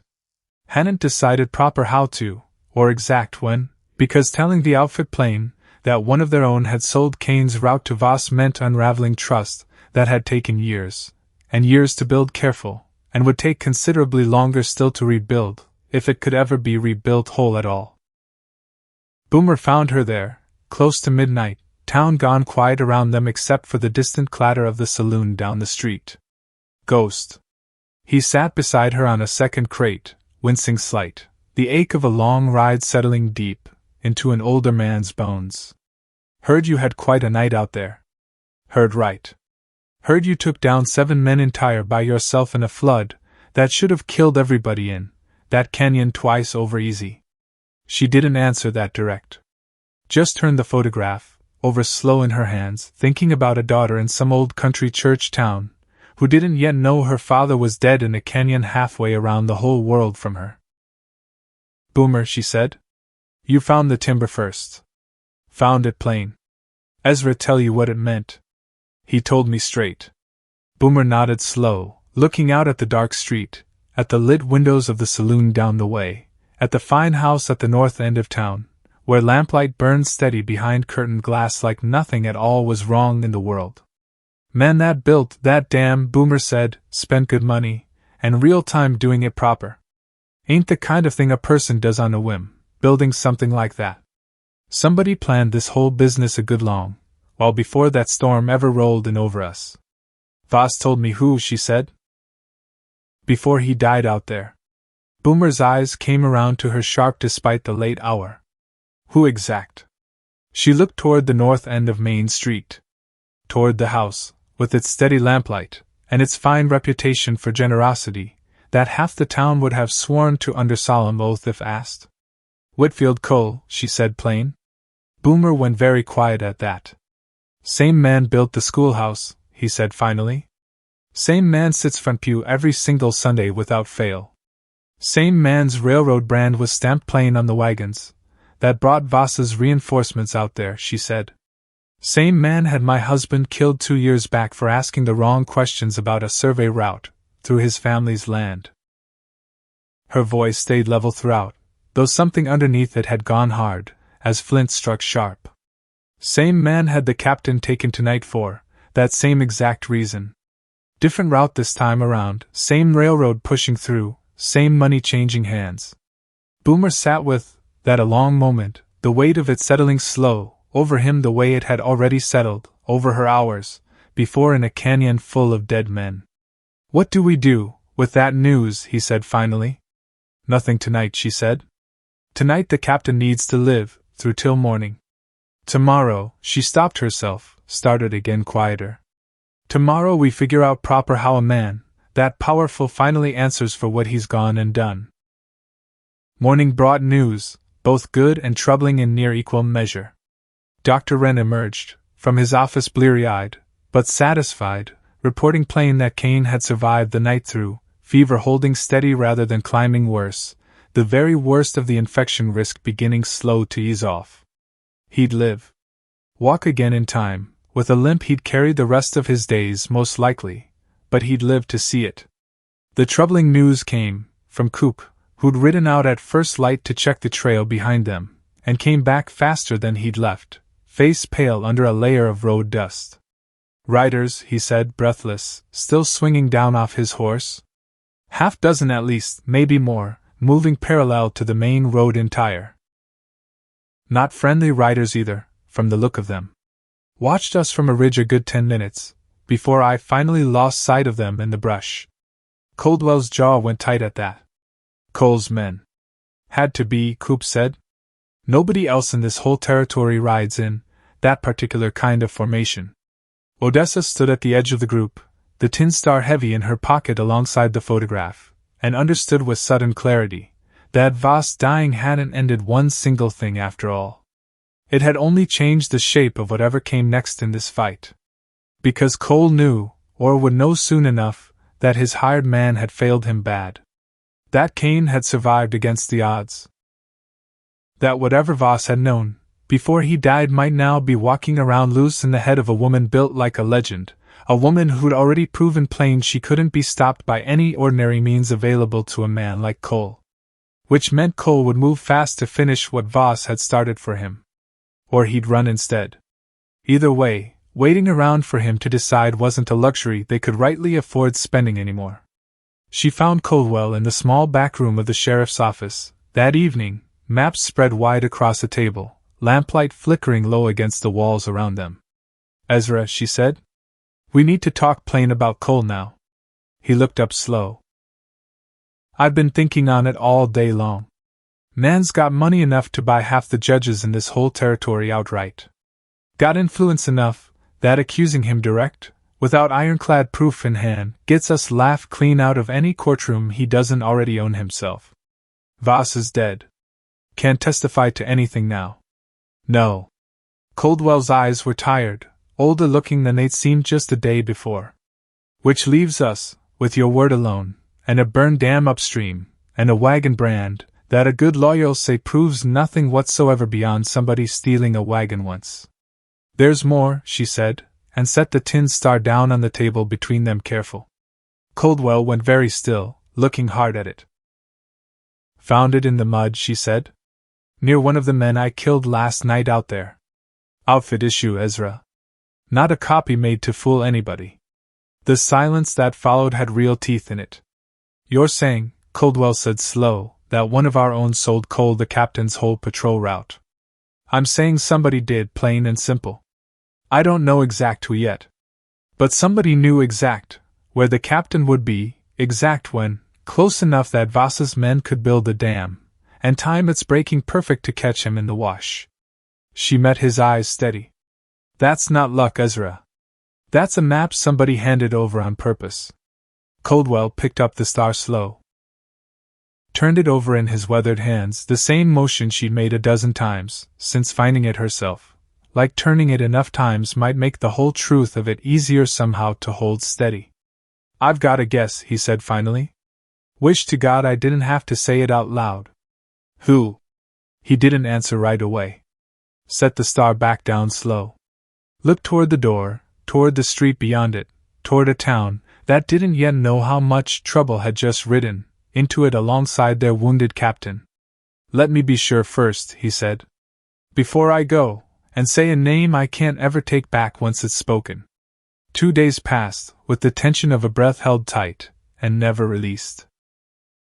Kane's fever broke full on the second morning, and he woke lucid enough to demand a complete report, which Coldwell gave him in careful pieces, watching the captain's face hard and steady, with each new fact laid out plain before him.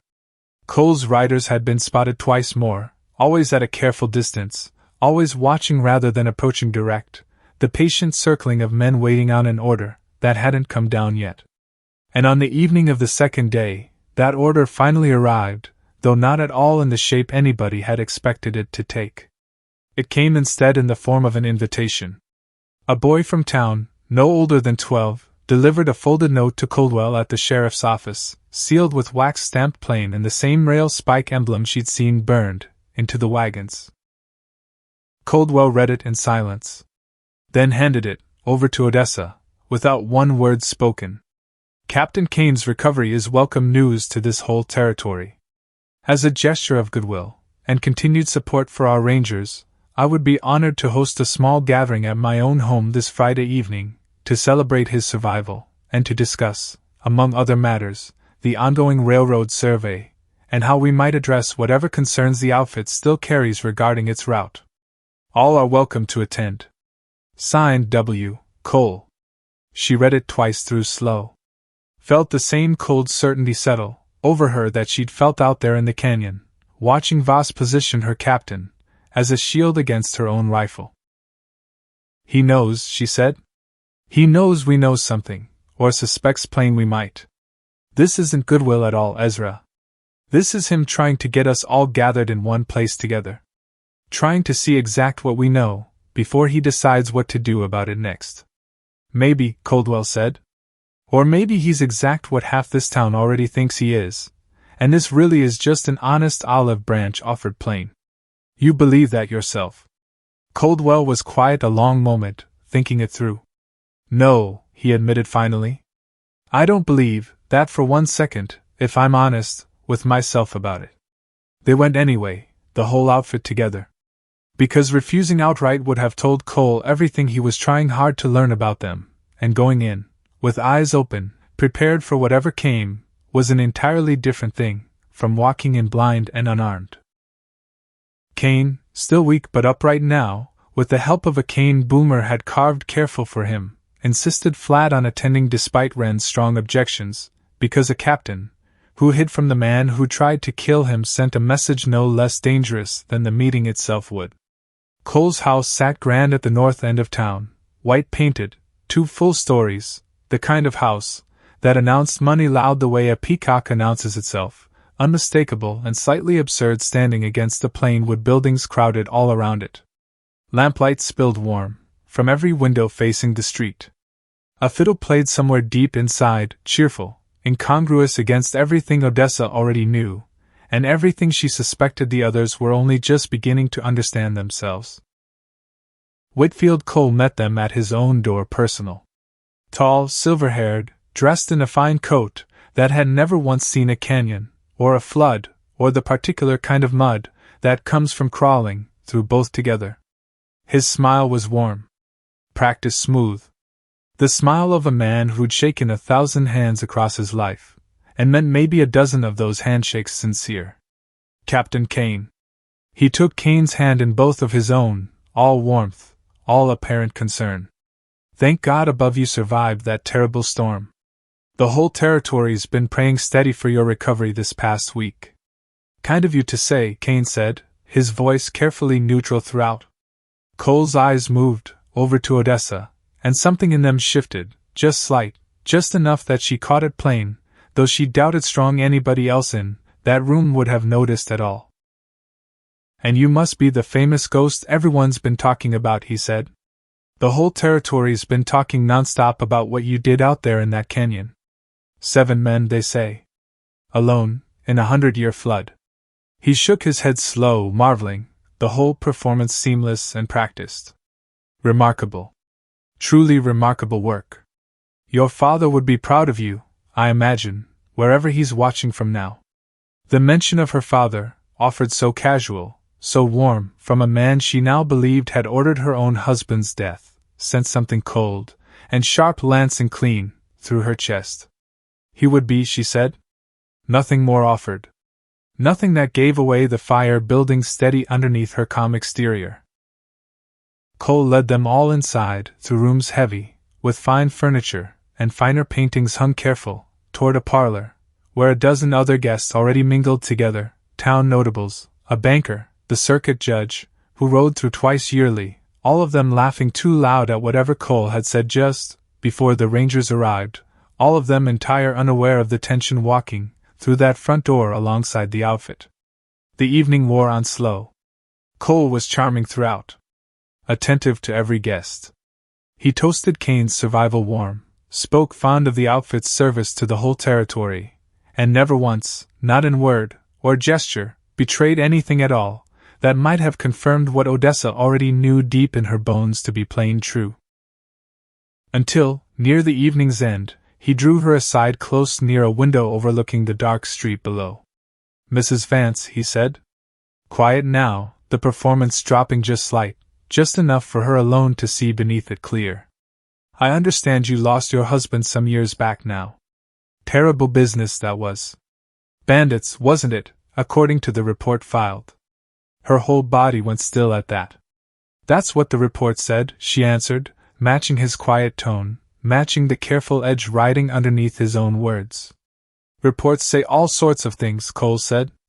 His eyes held hers steady, and for just one moment, the warmth in them cooled clean, into something else entire, something old and patient, and utterly without any mercy in it at all.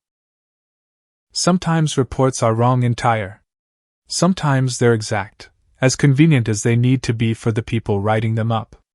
Are you telling me something plain, Mr. Cole?" He smiled again, the warmth sliding smooth back into place like a mask settling home comfortable. "I'm telling you plain, that grief makes people see conspiracies hiding inside ordinary tragedy, Mrs. Vance. I'd hate for a woman, as remarkable as yourself, to waste her considerable talents chasing ghosts of her own making." A pause, deliberate. No pun intended by that, of course. She held his gaze steady. Said nothing back to him. "This territory is growing fast," Cole went on. "The railroad's coming, through one way or another, through this land, or around it entire. Men who stand in that particular path, however honorable their own reasons for standing there, tend to find themselves in real difficulty before long.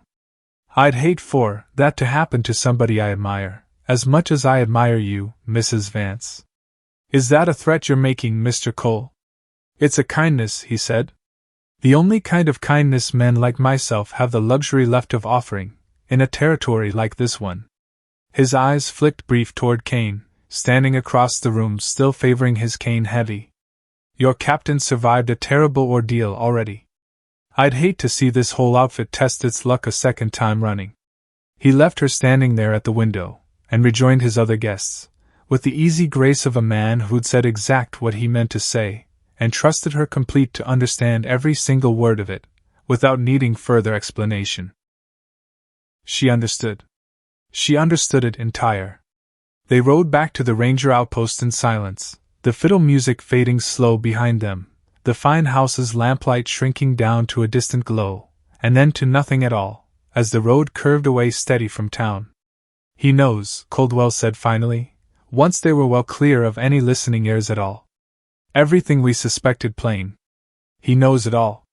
He as good as confessed it to me himself," Odessa said. Wrapped up neat in pretty words, but it was a confession all the same underneath. And a threat besides, offered plain. Kane, riding slower than the others, his legs still stiff with healing, spoke for the first time since they'd left Cole's house behind. "Then we have a decision to make," he said. "And not much time left to make it improperly." "What decision?" Holt asked. He'd said little all evening long, watching everything close, with the careful attention of a man reassessing every single assumption he'd carried walking into that house. "Whether we go straight to the territorial judge, with what we've got in hand," Kane said, "and risk him being another man Cole's already bought outright. Or whether we find some other way entire to bring this whole thing to an end ourselves."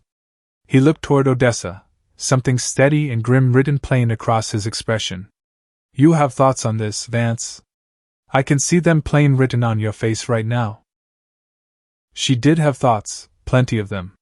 She thought of Voss, dying slow in the mud, handing her a photograph, and a truth both in the same ragged breath drawn. She thought of the tin star still sitting heavy in her coat pocket, evidence of a betrayal. Within their own ranks they still hadn't fully unraveled yet.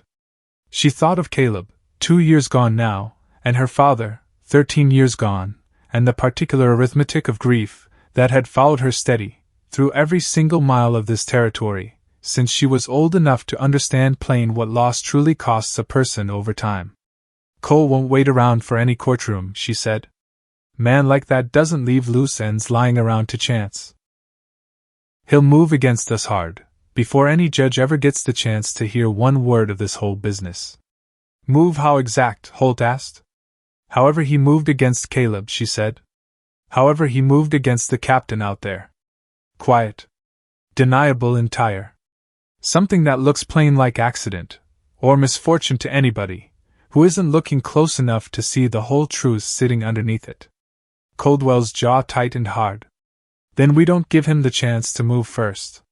Meaning what exact? Kane asked.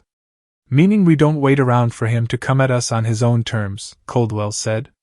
Meaning we ride back to that outpost, we get every gun this whole outfit's got ready, and loaded, and we make certain plain, that whatever comes next in this fight, it comes on ground we chose ourselves instead of ground he did. The road stretched dark ahead of them, the night closing in cold and clear after 2 full days of storm behind them, and Odessa Vance rode at the front of that column with the dead man's photograph tucked in her pocket, and a certainty settling steady into her bones, that the fight in that canyon, brutal as it had already been, had only ever been the opening move in something far larger still to come. The attack came 3 nights later, and it came exact the way Odessa had warned Plain it would. Quiet. Deniable. Dressed up entire, as something other than what it truly was underneath. They were 3 miles out from the outpost, returning slow from a supply run into town, when the first shot took Coop's horse clean out from under him without warning. The animal screamed hard and went down, throwing the young medic clear into the mud, and before anybody could react proper, a second shot cracked out sharp from the ridgeline above the trail, and a third right after, and the whole column scattered fast for cover, with the practiced speed of people who'd already learned hard, in a canyon 2 weeks back, exact what disciplined gunfire sounded like coming down on them. Ambush. Holt's voice, sharp over the sudden chaos. Ridge, north side, get down now! Odessa was off her horse, and moving before the second volley even finished firing, rifle already in hand, scanning the ridgeline hard, through rain that had started up again fresh, lighter this time, but enough still to blur the shapes moving along the rocks above them. 4 gunmen visible. Maybe 5 hidden. Positioned with the same careful spacing she remembered Plain, from the canyon, the same disciplined patience showing through. Not Voss's men. Voss was dead already. But trained the exact same way. Paid by the exact same hand behind it all. Cole, she said, mostly to herself, though Coldwell, crouched beside a boulder a few feet off, heard it plain anyway. Figured as much, he said grim. Man didn't care much for the answer we gave him at his own dinner table that night. A round chip stone inches from Coldwell's head sharp. He ducked lower fast, cursing under his breath at the closeness of it. We're pinned down here, he said. Can't get a clean angle on that ridge from down where we're sitting. Odessa's eyes swept the terrain fast. Found what she was looking for Plain. A shallow gully running parallel to the trail, deep enough to hide her approach entire, leading up toward the ridge's eastern flank, where the gunman's attention sat fixed on entirely the wrong direction. Cover me, she said. Vance. Cover me, Ezra. I'll take the ridge from the side myself. You keep them looking straight ahead the whole time. She didn't wait around for an answer back.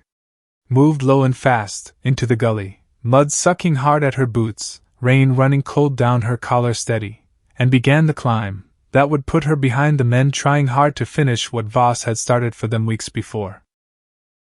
The gunfire continued steady below her, Coldwell and Holt trading shots, with the ridge, while Boomer dragged the wounded Coop back to cover, and Kane, still weak but refusing flat to lie still, through it, propped himself against a boulder, and fired his own revolver toward the muzzle flashes lighting up above.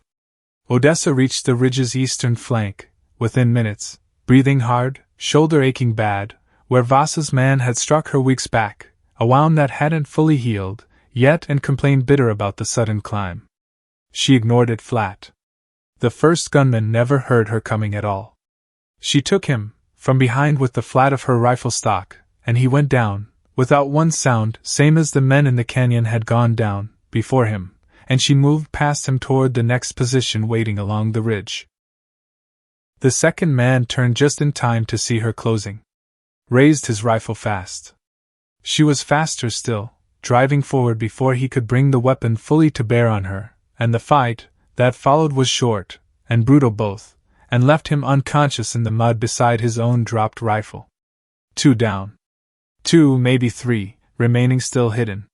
She heard voices ahead urgent, coordinating together in plain English this time, ordinary territory accents belonging to ordinary hired guns who'd signed on for easy money, and were discovering, too late now, that the woman they'd been sent out to kill had already survived considerably worse than anything they could ever hope to offer her tonight.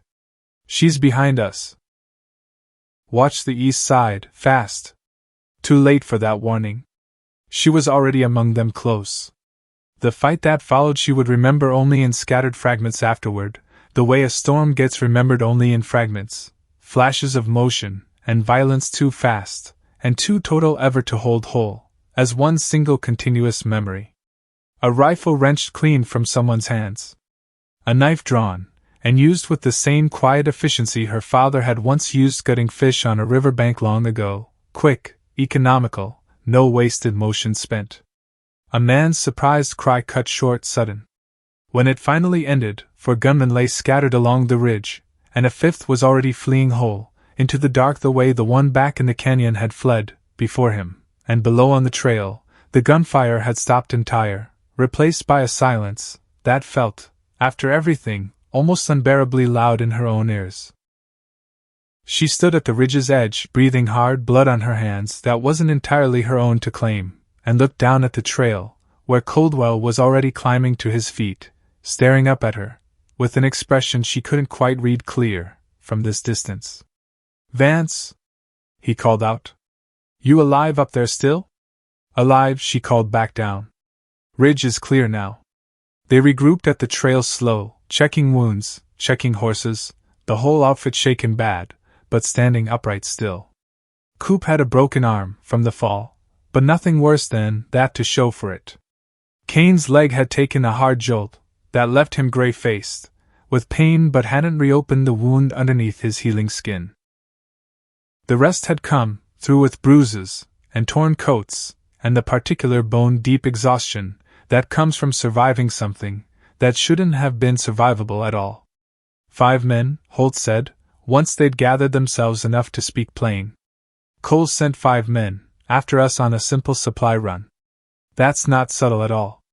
That's desperate now, plain to see. He knows we're not backing down from this, Kane said, voice tight with pain, but steady underneath. Desperate men make desperate moves when cornered. This was plain one of them. Odessa knelt beside one of the unconscious gunmen she'd left up on the ridge, checking his pockets careful, the same instinct that had found the tin star back in the canyon guiding her hands now. She found a folded paper, water-stained bad, half of it illegible already, from the wet. But the half that remained held enough to matter. A payment ledger, crude, hastily written out, listing amounts and dates, that stretched back considerably further than tonight's business. Further than the canyon fight even. Further, she realized with a cold jolt running through her, than 2 years back. One entry near the bottom, dated 2 years, and 3 months back exact, read simple, Vance matter, settled, $200. The whole price Whitfield Cole had put on her husband's life. She stared at the paper a long moment, rain falling soft now, almost gentle after everything the night had already thrown at them, and felt something rise in her chest. That wasn't grief exact, and wasn't rage exact either, but some third thing entire, that had no easy name to call it by. Certainty may be closest. The particular clarity that comes when a question a person has carried heavy for years finally gets its answer spoken plain. "Ezra," she said. Her voice came out steadier than she'd expected it to. "I have what we need now." Coldwell crossed to her fast, looked hard at the paper, and his face went hard, as stone as he read the same entry she'd already read 3 times through herself. "That's his hand," Coldwell said quiet. "I've seen Cole's own writing on outfit contracts before now. That's plain his hand written there." "It's enough," Kane said, limping over to look for himself close. Not enough for a courtroom Cole controls outright. But enough for a judge who isn't his man. He looked over at Odessa.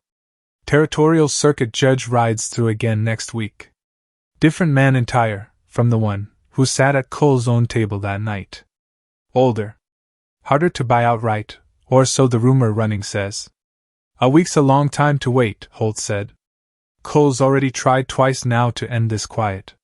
He won't wait around a full week to try a third time, knowing plain what we might already be carrying against him. Then we don't wait either, Odessa said. We go to him first ourselves. Tonight, tomorrow at the very latest.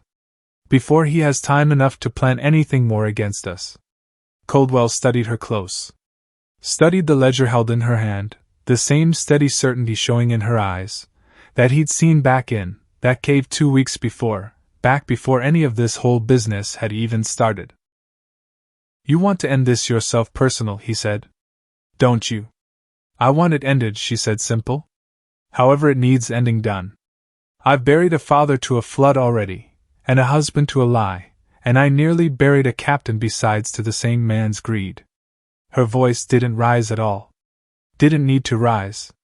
Whitfield Cole doesn't get to sit in his fine house one more week pretending plain none of that ever happened at all. They rode into town the next morning, the whole outfit together, Kane included despite Wren's continued strong objections, straight down Main Street in full view of anybody who cared to watch them pass, and word of their approach reached Cole's house well before they did themselves, the way word always travels faster than horses in a town small enough that everyone knows everyone else's business without asking. Cole met them out on his own porch this time. No warm smile showing now at all. No performance of hospitality left to offer. Just a tall silver-haired man standing very still, watching a column of rangers approach his home, with expressions that left no room whatsoever for misunderstanding what was coming. Behind him, at the edges of the property, Odessa counted the shapes of at least 4 more hired guns, positioned with less discipline than Vass's men had shown before, but positioned all the same regardless. Captain Kane. Cole's voice carried across the yard, cool now, all pretense gone entire from it. This is quite a delegation for a simple morning visit. We know, Cole. Kane's voice matched that coolness, matched it and pushed straight past it, into something harder underneath. We know about the dam you built. We know about Vass, and what he told, before he died. We know about the $200 you paid to have Deputy Marshal Caleb Vance murdered 2 years back for asking honest questions about your railroad survey. Something moved behind Cole's eyes fast. Calculation, cold and quick, a man running through every option still available to him in the space of one single breath drawn. That's a serious accusation, Captain, he said. One I'd think twice about making, without solid proof behind it. Odessa nudged her horse forward slow, until she sat directly across from him, close enough now that neither one of them could pretend the distance offered any comfort at all between them. We have proof, she said. A ledger, written plain in your own hand. A dying man's confession spoken clear. A tin star that says somebody in this outfit sold you the captain's own patrol route. She held his gaze steady as stone. The circuit judge rides through in 6 days' time. We intend to be standing there waiting for him, with every piece of it in hand.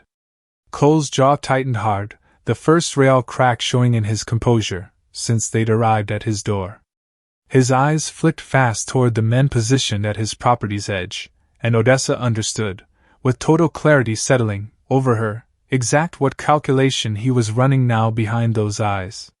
Whether to fight this out here in the open, in front of a whole town, that would remember every single second of it happening. Or whether to let it ride out to a judge, and gamble everything on money, and influence carrying him, through a trial the way it had carried him, through everything else across his whole life. You're making a serious mistake here, Cole said finally, quiet now, all the warmth drained entire out of his voice at last. This territory needs that railroad coming through. Needs the jobs, the commerce, the whole future it brings with it. Men who stand in that particular path, however righteous they believe their own reasons to be, tend to find out plain that the future doesn't much care for their objections raised against it. My husband didn't stand in your path, Cole. Her voice stayed level throughout, though something underneath it had gone straight to iron now. He asked one honest question you didn't want answered plain. That's all he ever did. And you had him killed for it, cold and simple. The silence that followed stretched long and taut, the whole yard around them holding its breath together. Then Cole's hand moved, small, almost imperceptible, toward the men waiting at his property's edge. Odessa saw it plain. Was already moving, before the signal even finished passing, throwing herself sideways off her horse hard, as the first shot cracked out, from Cole's hired men, and the whole yard erupted sudden, into chaos that mirrored the canyon fight 2 weeks back almost exact, gunfire and shouting together, and the particular controlled violence of people who'd already survived considerably worse than this, and weren't about to let some second-rate ambush be the thing that finally ended them now. It was over inside 2 minutes flat. Cole's remaining men, outmatched bad by an outfit that had already survived a flood, a kidnapping, and a professional mercenary crew all in the space of 2 weeks running, went down fast, disarmed or wounded, none of them willing to die outright for a paycheck the way Voss's own men had proven willing to do before them. Cole himself made one final desperate move, drawing a small pistol out from beneath his fine coat, and Odessa was faster still, closing the distance, before he could ever level it proper, wrenching it clean from his grip, with the same strength that had ended 6 men in a canyon 2 weeks before this morning. He stood there disarmed, surrounded on every side, the whole performance of respectability stripped bare entire in front of a town that had gathered at a careful distance to watch the wealthiest man in the whole territory finally answer plain for what he'd built his entire fortune upon. He raised his empty hand toward her, palm out, voice cracking for the first time all morning. "Wait," he said. "Wait now. We can still discuss terms here. Money changes everything, always has." "There's nothing left to discuss, Cole," Odessa said. And when his other hand moved fast, quick and desperate, toward a second pistol hidden inside his boot, she didn't wait to see it finish the motion. The yard went quiet, after that, quiet and complete, the smoke drifting slow past the white-painted house that had never once seen mud or flood or the particular cost of the work it had paid other men to do in its name. Kane stood leaning hard on his cane, breathing steady, looking down at where Whitfield Cole had finally answered in full for every single thing he'd ordered done. "It's finished," Kane said quiet. "Whatever comes next for this territory, it starts clean from here." Odessa stood over him a long moment, his own pistol still held loose in her hand, and felt 2 years of grief finally beginning to loosen its grip on her chest at last. The days that followed passed in the particular blur that comes always after violence finally ends its business. The circuit judge arrived, within the week regardless, and heard the whole account plain, from Coldwell and Kane both, the Ledger and the Tin Star, and the sworn testimony of everyone who'd survived the canyon combining together, into a record too complete for anybody left standing to argue against. Cole's remaining business interests were seized entire by territorial order, his hired men scattered, or jailed, his fine house standing empty, within the month, lamplight gone dark at last behind those curtained windows. The Tin Star's true owner, it turned out, was a young ranger named Otis Pruitt, who joined the outfit only 8 months back, and had sold Kane's patrol schedule to Voss's people for money enough to cover a gambling debt he'd never once had the courage to admit to anybody in the outfit. He was gone, from the outfit, within the week, riding out alone at dawn, and nobody spoke of him again, after that morning. Hope found her on the edge of the outpost one evening, a week after Cole's own reckoning had come due. Sitting on a fence rail watching the sun go down slow, over land that had nearly killed her twice in the past month running. "Vance," he said. "Careful." The way he'd been careful, with her ever, since that canyon night. "Holt." He was quiet a moment, working up slow to something he needed saying. "I said things," he began. "Back in that cave, before you went out alone. Said you were delusional. Said it'd be plain suicide. You did say that. I was wrong." The words came out rough, unpracticed, a man and used to saying them plain out loud. About all of it entire. Should have trusted you from the start of this. Should have seen plain what the rest of us were too blind to see standing right in front of us. She looked at him a long moment. Thought about her father, and the years he'd spent proving himself to a territory that doubted a man his size could ever be anything more than a curiosity to gawk at. Thought about Caleb, and the honest questions he'd asked, that had cost him everything he had. You weren't blind, Holt, she said finally. You were scared. Different thing entire from blindness. A man who's scared can still learn better with time. A man who's truly blind never can. She held out her hand toward him. We're square between us now. He shook it firm, and something eased between them that had sat tight since the day she'd first ridden into this outfit, young and enormous, and entire and proven, 2 full years back. They buried a memorial stone at the edge of town that autumn, once the harvest was in, and the whole territory had settled back slow into whatever passed for ordinary, after a summer like the one they'd all just survived together. 2 names carved side by side into granite Halden special, from the quarry 3 counties over. Silas Marsh. Caleb Vance. 2 men who died doing the exact same thing, 13 years apart from each other, for reasons that had finally, after all this time, been given their proper names spoken plain. The whole town turned out for it that day.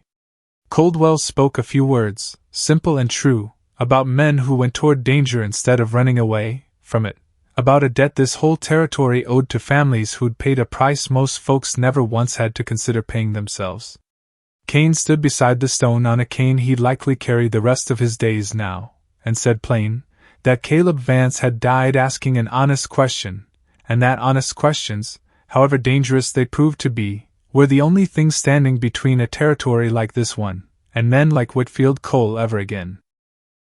Ruth Marsh stood near the front of that gathered crowd, older now, her hair gone fully gray, holding a small bundle of prairie flowers she'd cut herself that morning, and when the words were finished she stepped forward slow, and laid them at the base of the stone, against both names carved there together.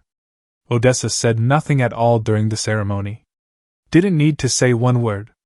Just stood at the front of the gathered crowd, taller than everyone around her by a full head at least, and let the words wash over her the way rain had washed over her in that canyon, cleansing something inside that had needed cleansing bad for a very long time now.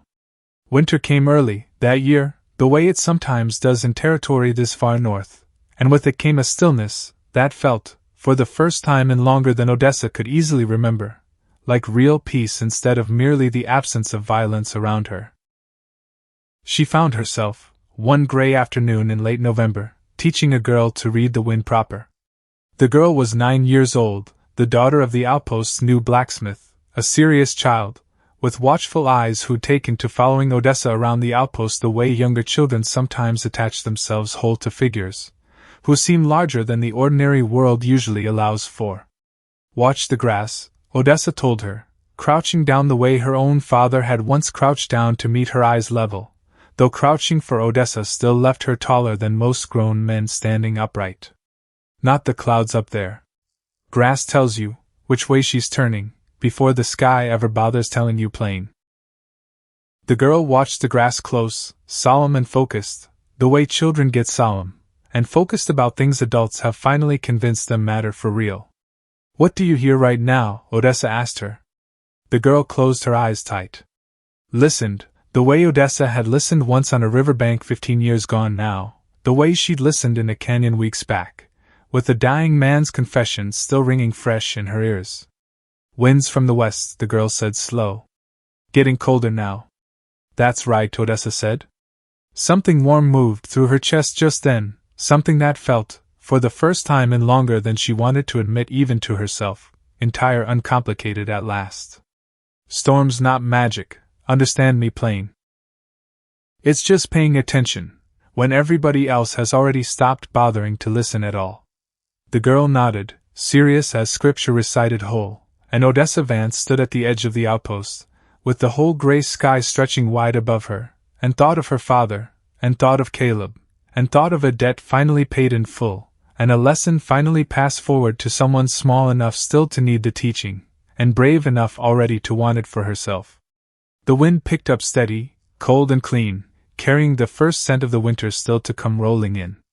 And for the first time in 13 years, Odessa Vance did not feel like a ghost at all standing there. She felt simple, like herself entire. Standing exact where she belonged all along.